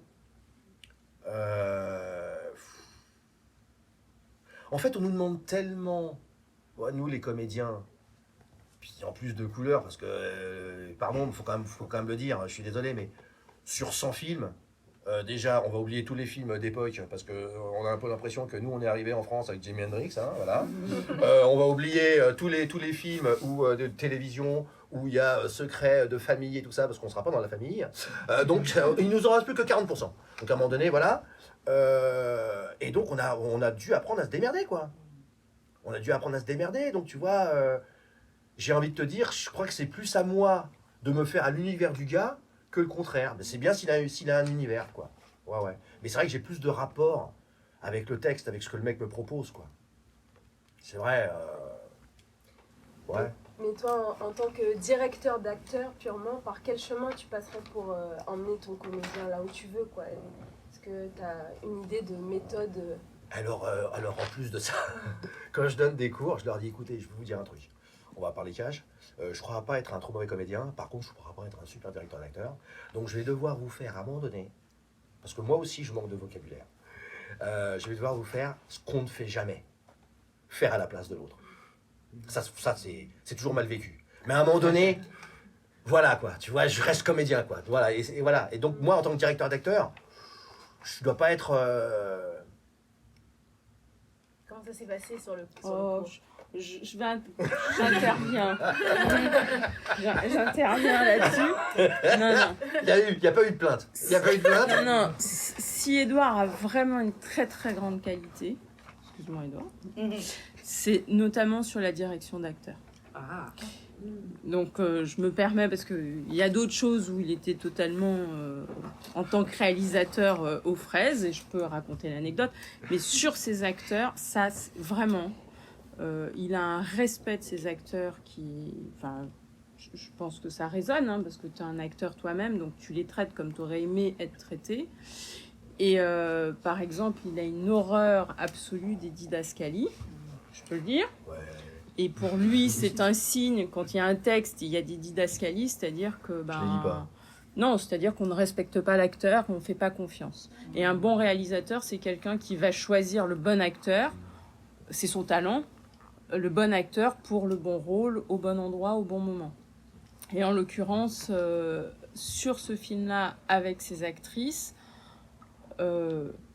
moi-même, je pensais qu'il allait y avoir des répétitions, qu'il allait y avoir des lectures, etc., en me disant c'est ce que fait un réalisateur. Et je pense qu'Édouard a vraiment été plus... Il les a vus, beaucoup, au costume, etc., en lecture, mais c'était des moments de convivialité. Et d'ailleurs, à un moment donné, je suis venue en disant « Ouais, mais alors c'est quand les répètes ? Vous répétez quand ? Parce que c'est bien pour le making-of, c'est bien pour les photos, c'est bien pour tout ça. » Et il n'y avait rien de tout ça. Et un jour, d'ailleurs, tu m'as dit « Non, je veux passer du temps avec elles parce que je veux les comprendre, elles, exactement, ce qu'elles vont apporter au personnage. Et une fois qu'elles sont sur scène, en fait, je leur fais confiance parce que je les ai choisies. Sinon, je ne les choisirais pas. » Et du coup, je me dis « Ah, ok. » Et sur le plateau, je ne me souviens pas de répétitions folles, c'est-à-dire qu'il leur parlait, ça balançait un peu des répliques, mais toujours en rigolant, c'est-à-dire ils testaient, entre guillemets, est-ce qu'elles avaient la réplique, voilà. Mais les filles, elles étaient au taquet aussi, donc c'est très bien passé. Et donc là-dessus, tu les as vraiment laissés... Ouais, et c'était vraiment une confiance. Ouais, voilà, là t'es un peu obligé. Puis aussi parce que c'est des comédiennes. Si ça avait été des comédiens, peut-être que tu as le rapport, comme moi je suis un mec, peut-être ça aussi. Elles avaient leur monde. Elles sont arrivées avec une féminité que moi je n'ai pas. Tu vois ce que je veux dire ? Donc c'était vraiment leur truc à eux. Enfin, j'essaie de comprendre le truc. Et puis je pense que ce qui est important aussi, c'est que je pense qu'on avait un bon scénar. C'est pas parce que c'est moi qui l'ai écrit, parce qu'on l'a écrit un peu ensemble, quoi. On a retouché. Mais quand tu as une situation qui parle d'elle-même, et que quand c'est bien écrit, tu vois, voilà, c'est un peu tout chousse, quoi. Tu vois, je pense que ça tient à ça. Il faut vraiment que j'en fasse d'autres, hein, pour répondre à ce genre de questions. Je sais pas, hein. Je me connais pas, moi, hein, en fait. Hein. Je sais pas qui je suis. Voilà, ça me fait toujours rigoler quand on met acteur, réalisateur. Le mec, il a réalisé un truc, il est réalisateur. On est américain ou pas ? Un jour, c'est quoi un jour, j'ai fait un sandwich. Je suis pas restaurateur, hein. Oui. Une question, je reviens au film. Bien entendu, dans le film, il y a tous les clichés concernant les rôles réservés aux Noirs. Ouais. Mais derrière cela, j'aimerais savoir pourquoi vous avez choisi la dame au camélia. Est-ce que votre subconscient n'a pas travaillé cela, sachant que l'auteur est Alexandre Dumas ? Certainement. Mais j'ai dû me réveiller un jour et je me suis dit, en plus, c'est Alexandre. Voilà. Mais je pense que je suis incapable de vous dire pourquoi Madame Ocamélia. Quelqu'un a dû m'en parler à un moment donné, et puis en fait, le truc arrive comme ça, puis au fur et à mesure, tu te dis, en plus ça tombe bien, voilà. Mais ça aurait pu être, je sais pas moi, ça aurait pu être d'autres, je sais pas. Et ça n'a pas été. Ça aurait pu, mais ça n'a pas été. Ça n'a pas été je crois pas que ça a été d'une volonté, j'ai pas ce souvenir là. Peut-être, hein, j'ai pas ce souvenir là. Non. Non, je pense profondément que c'est la décantation d'années, enfin d'expériences, etc., etc. Et Édouard est très, très animal là-dessus. Et c'est pas par hasard que c'est Madame aux Camélias. Ce n'est pas par hasard que c'est ce court-métrage-là, puisque c'est le 5e. Ce n'est pas un hasard, et c'est vraiment la résultante d'un long chemin. Après, au moment où tu as accouché de ce court-métrage, oui, j'ai envie de dire que tu étais en bout de course, entre guillemets. Et pourquoi ? Parce que c'est la résultante de toutes ces années. De travail et d'évidence. De travail, de films, il y a Tutsi, etc., de toutes ces références-là. Donc après, je pense que tu n'as pas conscience parce que tu t'es pas assis en te disant lundi matin, je travaille dessus, mardi, je travaille dessus. D'ailleurs, quand il m'a donné le scénar, il me l'a jeté. Refuse-le celui-là aussi. Il me dit celui-là tu peux. D'ailleurs il m'a dit celui-là tu peux le refuser, tiens. Mais vraiment avec rage. J'aime bien ce que tu dis de moi, mais des fois je passe un peu pour un crétin des fois. Non mais et d'ailleurs il a accouché, c'est-à-dire en disant tu as tout refusé, celui-là aussi tu vas le refuser. Mais moi il y a et d'ailleurs je lui ai dit celui-là je le prends. Mais on parle aussi il y a un truc, on parle aussi d'un processus de création et des fois il y a les choses d'où viennent, on ne sait pas d'où elles viennent. Et il y a il y a une anecdote qui me fait mourir de rire avec c'est mon pote que je vois plus, Duringer qui avait fait un film qui s'appelait La nage indienne. Et la nage indienne, à la fin, il y a son personnage principal, la caméra elle est comme ça sur une étendue d'eau, une surface d'eau, c'est le lac Léman je crois ou le lac d'Annecy, peu importe. Et on voit le personnage principal qui est sur un bateau, un matelas pneumatique comme ça. Et avec des lunettes de plongée, et qui passe comme ça, voilà, genre un peu à la dérive. Et puis il y a plein de feuilles qui le suivent, voilà. Et il y a un critique cinéma qui fait oh, magnifique ce film, magnifique. Et puis le plan de la fin, oh, l'idée du petit matelas pneumatique qui est à la dérive. Et pour souligner cette dérive, les petites feuilles qui l'accompagnent quelque part. C'est magnifique cette idée des petites feuilles. Et là, Duringer, il fait ouais. Et le critique fait ah, non, vous n'êtes pas d'accord? Si, mais en fait, je vais vous dire, moi je ne voulais pas les feuilles. Hein. C'était juste que c'était la fin de tournage, l'équipe, ils étaient rincés, et il n'y a pas un assistant qui a accepté d'aller se mouiller les couilles pour enlever les feuilles. Mais les feuilles, je ne les voulais pas. C'est le processus créatif à un moment donné. Le film, il appartient aux gens, tu vois, il y a un moment donné, toi-même, tu fais ah, moi j'ai fait ça, tu vois, voilà quoi. C'est pas. Mais bon, voilà, c'est ça qui est aussi intéressant là-dedans. Moi, ça fait marre. Deux petites questions en rapport avec ce qui a été dit là sur le travail de plateau. Donc, pour ton court-métrage, je me posais la question, donc déjà, ça s'est tourné sur combien de temps? Voilà, 3 semaines, je crois, non? On avait les moyens. Attends. 4 jours. Donc 4 jours. Par rapport à ça, donc si je comprends bien, c'était assez. Comment dirais-je? Ouais, c'était ça coulait quoi avec. Ouais, même pas. En détente. Disons que c'était fluide, voilà, fluide. Maintenant, le truc c'est que. Ah, ok, bon ben voilà, donc on aura des petites corrections. Maintenant, la question que je me pose, c'est donc là, tu étais dans le siège de scénariste et réal, ok? Mais donc dans un autre cas, allez, prenons un cas plutôt classique de long métrage, sachant que tu nous as dit plutôt tantôt que tu préparais pas tant tes rôles, finalement, la prépa avec les gens avec qui tu as eu à travailler, c'est du cas par cas? Ou enfin, en termes d'intensité Bah oui, je pense que c'est du cas par cas. D'ailleurs, il n'y a que Daniel Day-Lewis qui a qu'une méthode et il n'en sort pas, tu vois ce que je veux dire.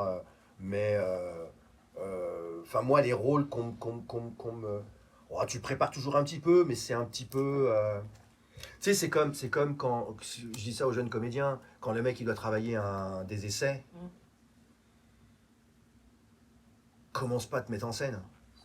Parce que le mec, il va travailler comme un ouf, il imagine que la scène, elle est assise, et le mec, il va arriver et lui faire, bon, alors nous, on le veut debout. Tu vois, si tu surprépares ton truc, mais dans un truc bien défini, bien précis, si c'est pas ce qu'il y a en face, il va falloir aussi désapprendre. Tu vois. Et donc, en tant que c'est plus une maturation intérieure, je pense. En tant que réel, le nombre de prises a été classique ou enfin, par exemple là sur Madame aux Camélias, justement, est-ce que tu sens que vous avez eu beaucoup de prises à faire ou non, puisque le dialogue était rendu fluide sur le plateau? Ouais, moi je me rappelle pas d'une séquence où il a fallu travailler d'arrache-pied, si peut-être une, mais bon, voilà. Non, on avait... Alors, Édouard, ça fait combien de temps qu'on se connaît ? 15 ans, 20 ans, je sais plus. Enfin, ça fait très longtemps que je le vois travailler en tant qu'acteur. Et c'est vrai qu'il a une conception du travail qui n'est pas une question classique, c'est-à-dire qu'il travaille, mais probablement tu refuses de dire que tu travailles. Par exemple, je le vois apprendre ses textes, il les dit en montant l'escalier, en se brossant les dents, assis devant la télé, debout, etc. Et donc ça, c'est une méthode de travail que tu as. Je pense que tu sais même pas que tu as cette méthode. Certainement, oui. C'est-à-dire que c'est devenu un réflexe intégré, et pourtant, c'est-à-dire il le dit dans toutes les situations, justement pour parer à ce que le comédien le dise assis ou debout. Mais je pense que tu sais même pas que tu travailles comme ça. Et le seul moment où je l'ai vu sur Madame aux Camélias sortir de sa zone de confort et devoir travailler, c'est-à-dire ah merde, il faut que je fasse chercher quelque chose. Il faut que je fasse quelque chose. On attend de moi quelque chose. C'est-à-dire qu'il est arrivé le matin le premier jour, pas de souci. Son texte, il l'avait. Tu craignais une scène qui était la scène. Ouais, il avait très peur de cette scène, moi aussi d'ailleurs, parce qu'il fallait pouvoir faire la bascule. Et on savait que le film, c'était le point de bascule, il fallait faire attention à cet endroit-là. Donc je pense qu'en comédie, c'était l'endroit où tu te dis, ça, il ne faut pas que je déconne là-dessus, mais le reste, tout allait bien. Et le premier jour, il arrive, donc il y avait 1h10, 1h20 de maquillage, hein, donc c'était pas rien. Et donc pareil, et je le vois arriver sur le plateau, il parle à ses acteurs, et puis il y a la maquilleuse, et puis il blague avec la maquilleuse, et puis donc lui, il y a la première qui arrive et qui se met devant lui. Il dit oui, Édouard, on t'attend. Et là, Édouard regarde sa montre et lui fait, bon, ça va, j'ai le temps, le PAT. Le PAT est encore dans 40 minutes. Et puis elle le regarde, dit oui. Mais on a besoin de toi. T'es réel. Non, elle dit pas t'es réel. Elle ose même pas le dire. Et donc elle lui dit mais on t'attend. Et puis il lui dit bah ça va, j'ai 45 minutes. Et donc là la première elle. D'ailleurs on est venu me chercher à l'hôtel un peu tôt. Hein. Elle step back. Ok, et puis ça continue, et puis ça revient encore sur le plateau, puis à un moment donné, on vient me voir en me disant, je crois qu'Édouard, il se rend pas compte. En fait, il a attendu sur le plateau, mais pour donner ses instructions pour la mise en place. C'est vrai. Et donc, je viens le voir, et donc là, tout le monde, une sorte de silence, et tout le monde attend. Et lui, il est acteur, donc il va sur le plateau une fois que c'est prêt, quoi. Et donc, je viens revoir Édouard. Édouard, en fait, c'est toi qui met en scène. Ouais. Ah merde. Oui, c'est toi qui mets en place. Donc avant d'aller au maquillage, tu dois donner tes instructions. Et là, il y a eu ce moment et on était tous les deux. Il me dit ouais. Ok. C'est un vrai métier. Ok. Et là, il me dit bah tu sais quoi, c'est un rôle comme un autre. Oh. Et là, je l'ai vu passer de l'autre côté, rejoindre son chef-op qui l'attendait. Et c'est parti. Mais il y a eu ce moment de bascule. Bah oui, parce que c'est mes tics de travail, quoi. Mais il a raison, Casso, hein, quand on est comédien, on est là, on attend de nous chercher. On est tranquille. Hein. Ah ouais, putain, c'est un autre métier. On aura encore une question par rapport à ta carrière, parce qu'on a vu toutes tes casquettes. Bon, bien sûr, tu es comédien principalement. Mais du coup, dans ce métier que tu continues quand même par amour du travail et du métier. Parce qu'on me veut nulle part ailleurs. Plus qu'au système. Est-ce qu'il y a quand même des choses... Enfin, tu as quand même répondu tout au long de la masterclass, mais est-ce qu'il y a des choses qui peuvent te faire douter des difficultés, enfin, c'est une question qu'on avait préparée et tu as répondu par bribes tout au long de la masterclass, que oui, quand on fait partie d'une minorité, on t'attend pas toi, des choses comme ça, mais peut-être des choses plus générales sur le métier du comédien, ou je sais pas, des choses qui pourraient te paraître une difficulté de carrière. Pour moi ? Oui. Je j'ai mon jubilé, moi, j'ai terminé, tu vois. Oh. Difficulté de carrière. Non, en fait, non, la problématique, c'est... Parce que tu t'es jamais arrêté finalement. Enfin, finalement, si. Bon, il y a eu des moments... En fait, quand tu t'arrêtes, c'est pas toi qui le décide, hein. Tu vois, c'est juste ton téléphone. Et justement, comment on fait pour continuer? On n'a pas envie de continuer. Ah bon? On a envie d'arrêter. On a envie d'arrêter parce que... Moi, je vais vous dire un truc, je crois que je fais pas partie de ces gens qui ont la passion. J'ai la passion des gens. Si ça se trouve, j'aurais tout autant kiffé si j'avais été musicos. Tu vois? Artiste. Ouais, parce que je me vois pas, tu vois, derrière un bureau. Mais il y a de ça, tu vois. Des fois, je me dis, mais il sert à quoi ce métier, en fait? Des fois, je me dis, les gens, dans des années, tu vois, ils vont retrouver ce lieu-là. Tu vois, il y aura des martiens qui viendront, ils s'enfermaient ici pour se regarder là. Je te la racontais un peu là quand même. Hein. Tu vois ce que je veux dire? Et en fait, tu te dis, mais on sert à quoi en fait? On n'est pas des médecins, tu vois? On sert à quoi? Et en fait, il faut... Moi, je suis très philosophique de comptoir, attention. Hein.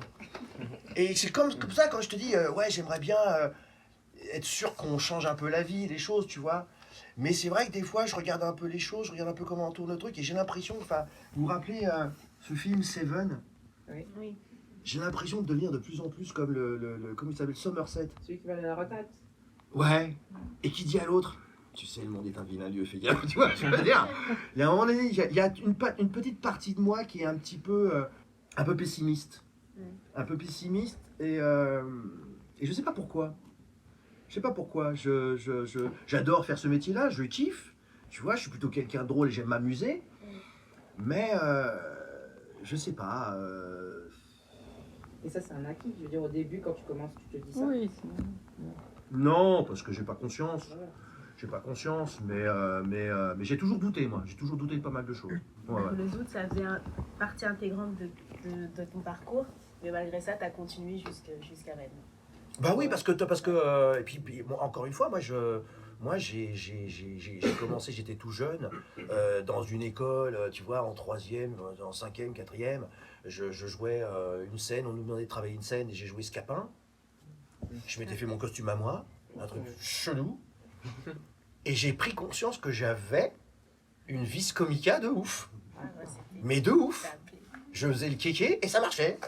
Donc je me suis dit, ah, c'est peut-être un truc. Mais je suis pas quelqu'un qui était comme un dingue. Moi, les films que j'allais voir au cinéma, c'est les films de Bruce Lee. C'est important. Tu vois ce que je veux dire? On n'est pas... Non mais Bruce Lee, maintenant, on trouve que... D'accord, mais enfin... On est moins de l'Acteur Studio, hein. On d'être moins de Shaolin dans cette salle. Tu vois ou pas? Donc, j'ai jamais été... tu vois, je suis pas comme pas mal de gens qui disent avec ma grand-mère, on allait tous les dimanches... Il y a plusieurs types de cinéma. Oui, certainement. Oui, bien sûr. On ne juge pas. Mais ouais. Mais bon, ça a été ça. Et puis quand je me suis inscrit dans une école d'art dramatique, c'était Par pour hasard, moi, c'était alors tu sais pourquoi? J'étais chez une copine et je savais pas ce que je faisais de ma vie et je suis tombé sur un article Confession d'un enfant du siècle dans Première au studio de Christophe Lambert. Attends. Et Christophe Lambert, tu peux, tu sais que moi je lui ai dit, il savait pas quoi en faire. Et donc, je te parle de ça, je suis rentré à l'école Florent en 85-86, j'ai lu ça en 80, 82, 83. Et je savais pas quoi faire de ma vie, tu vois. Et puis il met un truc, il dit, et quand quelqu'un a des rêves, faut pas lui casser ses rêves, même s'il est déçu 20 ans après. C'est pas les rêves qui m'ont motivé, c'est même s'il est déçu 20 ans après. J'avais 18-19 ans, j'ai fait mais j'ai la vie devant moi, franchement, pourquoi je m'emmerde?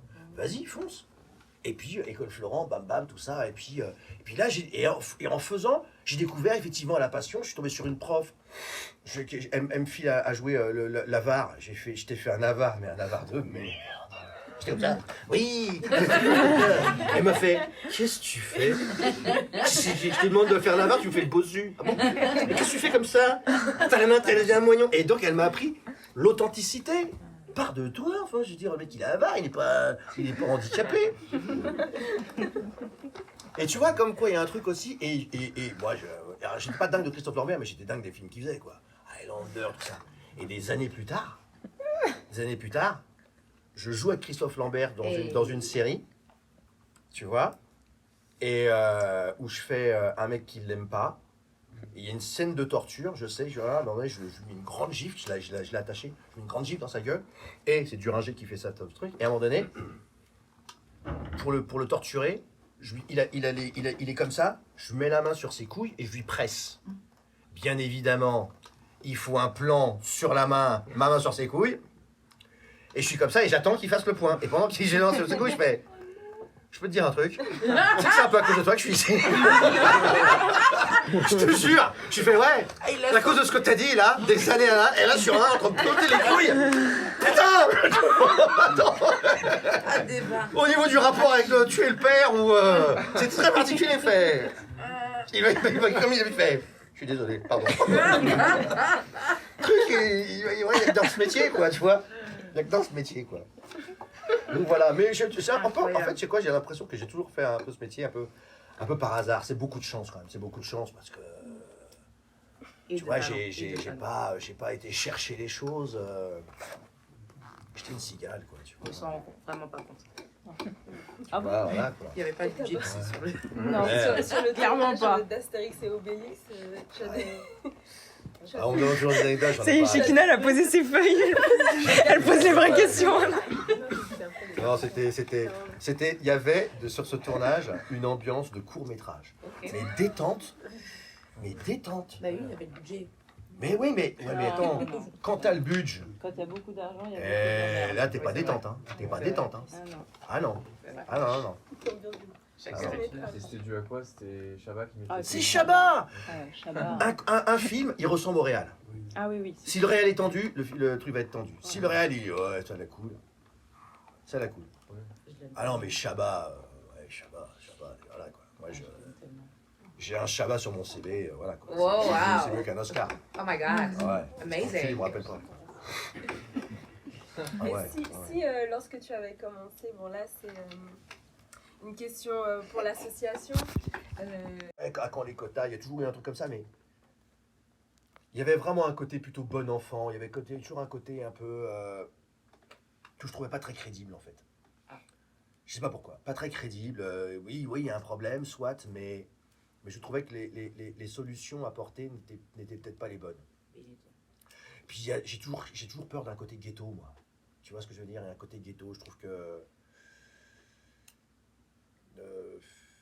comment dire? Voilà, là, il y a mon agent elle a surtout des comédiens et des comédiennes, et régulièrement, elle veut faire des pots, tu vois, tous ensemble. Et je lui dis, mais c'est génial qu'on soit tous ensemble. Mais il faut faire venir des gens qui sont hors du truc. Il faut faire venir des producteurs, il faut venir des castings, voilà. Et c'est pareil, il faut qu'il y ait un mélange. Tu vois, donc c'est pour ça que s'il y avait eu une association où on est qu'entre nous, ça fait quoi? On est juste là en train de se dire, putain, c'est la galère, c'est la galère. Ah, c'est la galère, c'est la galère. Elle est où la solution? Tu vois ce que je veux dire? On démonte des statuts, t'inquiète pas. Non, mais moi je trouve que... Regarde, tu sais qui est-ce que j'aimerais? Moi j'aimerais qu'il se passe la même chose comme les États-Unis. Putain, je suis pas pro-américain comme nous, mais moi j'aimerais bien que... Il est où l'argent? Bon, pas les instances gouvernementales, c'est mort, ils s'intéressent pas à nous. Mais ce serait génial qu'il y ait des rappeurs qui viennent nous aider. Ce serait génial qu'il y ait des footballeurs qui viennent nous aider. Ce serait génial que ces mecs-là, ils viennent. Vous aimez le cinéma, vous voulez... voilà. Eh ben, venez cotiser. Putain, ce serait génial, ça, non? Aux États-Unis, ça se fait. C'est privé. Enfin, Bah oui, c'est... Bah, de toute façon, ouais. Tu vois ce que je veux dire? C'est une idée pour un jour pas. Mais moi, je te le dis, c'est... Là, on commencerait à voir quelque chose, tu vois? Mais ouais. Tu vois?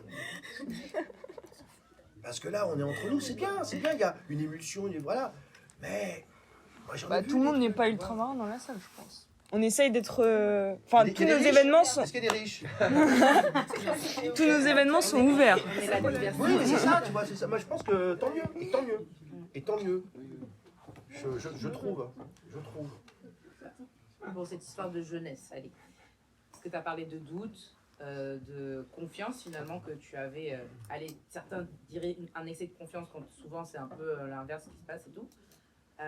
Est-ce que tu peux nous parler de comment tu as vécu ton confinement? Est-ce que c'était un truc angoissant pour toi? En fait, voilà, en tant qu'artiste de ton level au moment du confinement, qu'est-ce que tu t'es dit? On va tous mourir ou pas? Voilà. Oh, je m'en foutais, mais alors que... Ok. J'y croyais tellement pas. Ah, je Ok. croyais, mais pas du tout. Donc il y avait zéro doute là, c'était en mode la vie continue. Ouais. Moi, j'étais bien, j'étais chez une amie en Normandie. À un moment donné, je m'emmerdais un peu. Bon, le seul truc qui est intéressant, c'est qu'à un moment donné, on s'est dit, on va bouger. On est resté 3 semaines là-bas. On est remonté à Paris, et là, j'ai vu mes Paris vides. Il était 9h du mat. Ah, ça, c'est classe, quoi. Paris, mais vide, quoi, tu vois.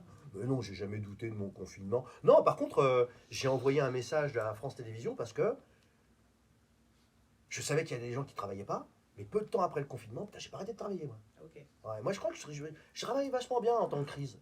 C'était Sérieusement. vraiment quoi. intermittent en full power quoi. Hein Intermittent, genre, c'est-à-dire il y a des moments rien et il y a des moments beaucoup. C'est ça? Il y a des moments rien, il y a des moments un peu.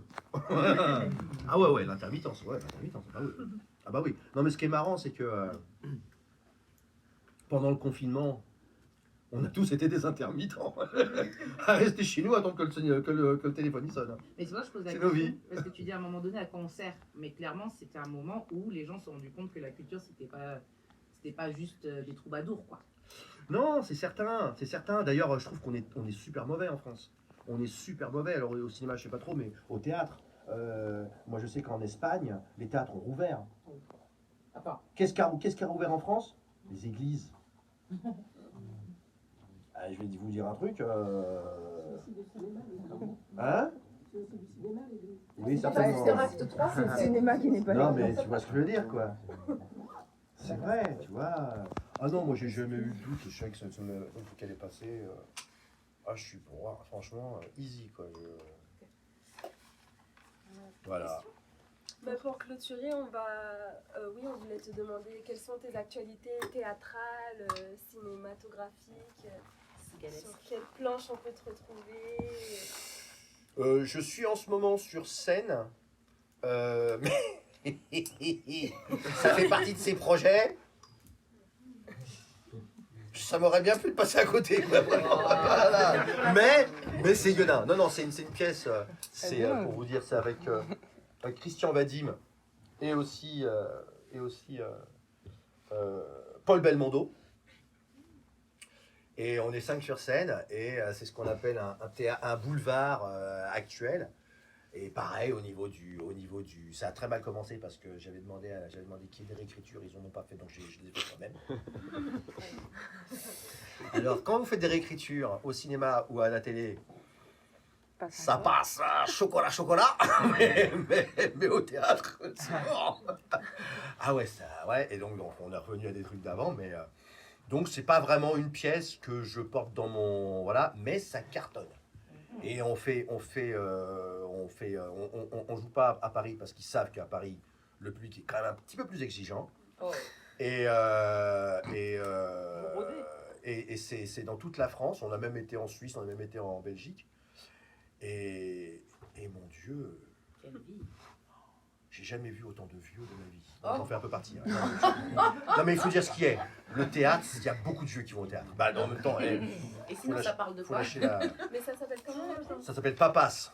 Ça passe. Un petit Je pitch. déteste le titre. J'aime pas le Un titre. petit pitch.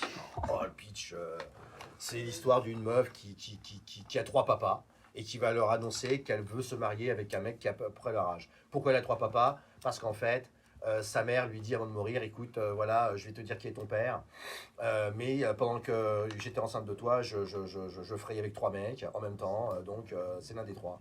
Et quand donc elle a fait des tests, puis quand elle a reçu les tests, elle n'a pas voulu regarder.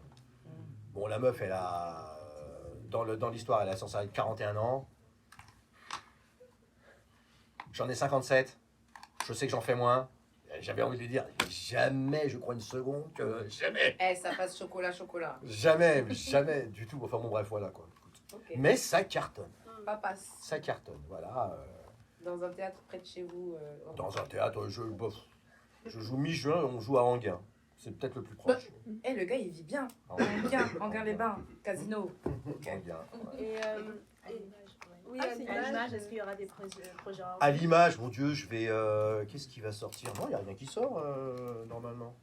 Non, je vais juste aller rejoindre en Martinique, Tropique Criminel. Ouais. Voilà.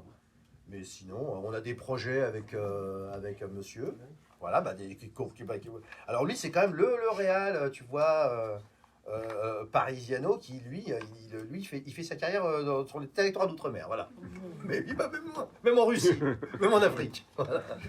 Lui, tu lui dis, tu tournes à Paris? Non, pas envie.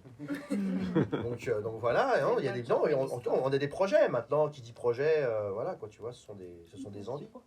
Plus que des projets. Donc la carrière va encore continuer longtemps. Et, ouais. Elle continue. Et la transmission. Et la transmission, ouais. Ouais, la transmission. Et en même temps, moi j'aime bien dire un truc, souvent les gens ils me disent alors, à ton avis, qu'est-ce que tu conseilles, Bah en même temps, j'ai aussi conscience que moi, j'ai bossé dans un métier, dans un univers qui a complètement changé. C'est plus comme ça maintenant. Maintenant, la plupart des mecs ici savent se servir d'une caméra, moi pas. Attends. Une vraie caméra, parce que franchement, Oui, enfin, TikTok et Instagram, c'est pas une caméra. Hein. oui, c'est vrai. Mais ils ont quand même un rapport à l'image, au montage. Moi, je veux bien conseiller les gens, mais je vais les conseiller sur un monde qui est en train de disparaître. Il faut avoir conscience de ça. Hein. Waouh. Mais c'est vrai, c'était du temps jadis. Hein. C'était une autre façon d'appréhender. Moi, ce que je peux faire, c'est parler du jeu. Je pense que, voilà. Mais de comment appréhender le métier, il change. Hein. Vous pouvez racheter une masterclass bis, direction d'acteur avec Edouard Montand. Non, parce que j'ai toujours peur, j'ai toujours dit ça aux jeunes. Quand les mecs, comment on leur file un micro, ils commencent. C'est Brando qui disait, quand tu commences à être comédien un peu connu, on te demande ton avis sur tout, et le pire, c'est que tu finis par en avoir un. C'est le début de la fin, ça, tu vois, voilà quoi. Ouais. Voilà. Les mecs aiment bien s'entendre parler, moi j'adore m'entendre parler. Voilà. Mais j'ai toujours, quand je vous dis un truc, vérifiez quand même. Vérifiez derrière. On a une question ici. Oui, parce qu'en parlant de jeu justement, tu disais que tu aimais bien mélanger les genres. J'ai une question, est-ce que tu as une approche différente quand tu fais quelque chose qui est plutôt avec un ton dramatique et quelque chose qui a un ton plutôt comique? Est-ce que tu approches différemment le projet? Oui, le certainement, rôle, parce qu'il y a une force dans le comique. Alors ça dépend du comique, parce que les comiques un petit peu... Moi, le comique que je fais, quand tu vois Taxi, si j'essaye d'y aller à jouer comme si j'étais dans un film de Rivette, on va me dire, t'es gentil. Donc il faut y aller. Il faut un peu envoyer du bois, il faut y aller à base de... Tu vois, voilà. Et c'est vrai que moi, ce que j'arrive à faire, je crois... J'arrive à en faire des caissons au niveau des boudouilles, de la boudouille, enfin les boudouilles, mais tout en restant dans une authenticité, dans une véracité. Voilà, ça vient quand même un petit peu de là. Maintenant, si on est dans le drame, c'est peut-être plus intérieur, j'imagine. Donc effectivement, l'approche est pas la même. En revanche, si j'arrive à faire un film que j'adorerais faire, qui est quelque chose d'un peu profond, drama profond, mais qu'en même temps, il y a un petit peu d'humour, on est dans la nuance, dans la subtilité. Ça, j'aimerais bien faire ça plus souvent. Ouais. Tu vois, je te dis, moi, tu prends par exemple mon film de chevet de Bakri Jaoui, je passe, mais littéralement, je passe du rire aux larmes. C'est un air de famille. Mais un air de famille, c'est... j'aurais adoré faire ça. J'écris en ce moment. Moi, je suis le mec qui écrit le plus et qui termine jamais. Sauf des courts-métrages qu'on me refuse.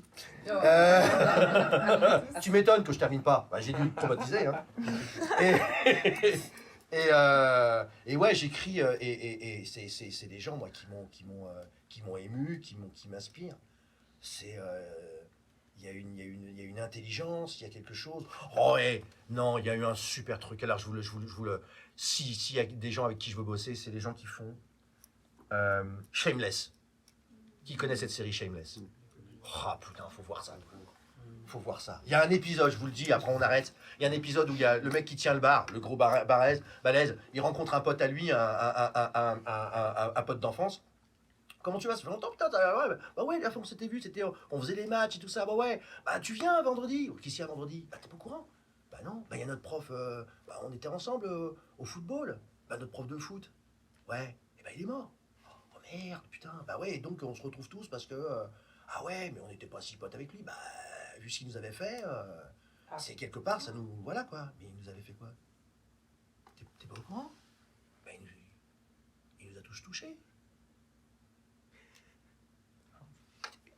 Si. ouais, il nous a tous touchés, il y en a même qui l'a violé, enfin, tu vois. Et tu vois, au niveau du truc, enfin, on se retrouve tous parce que faut qu'on en parle, quoi, tu vois. Ah ouais, ah ben, je vais peut-être passer. Et lui, marqué à vie. Et ce qui est génial, il va voir sa femme, il fait, donc ils font un truc là-bas, tout ça. Ouais, alors, tu vas y aller? Ben, je sais pas, il m'a jamais touché, moi. C'est génial, il fait. Et pendant tout le temps, il fait, mais pourquoi il m'a pas touché?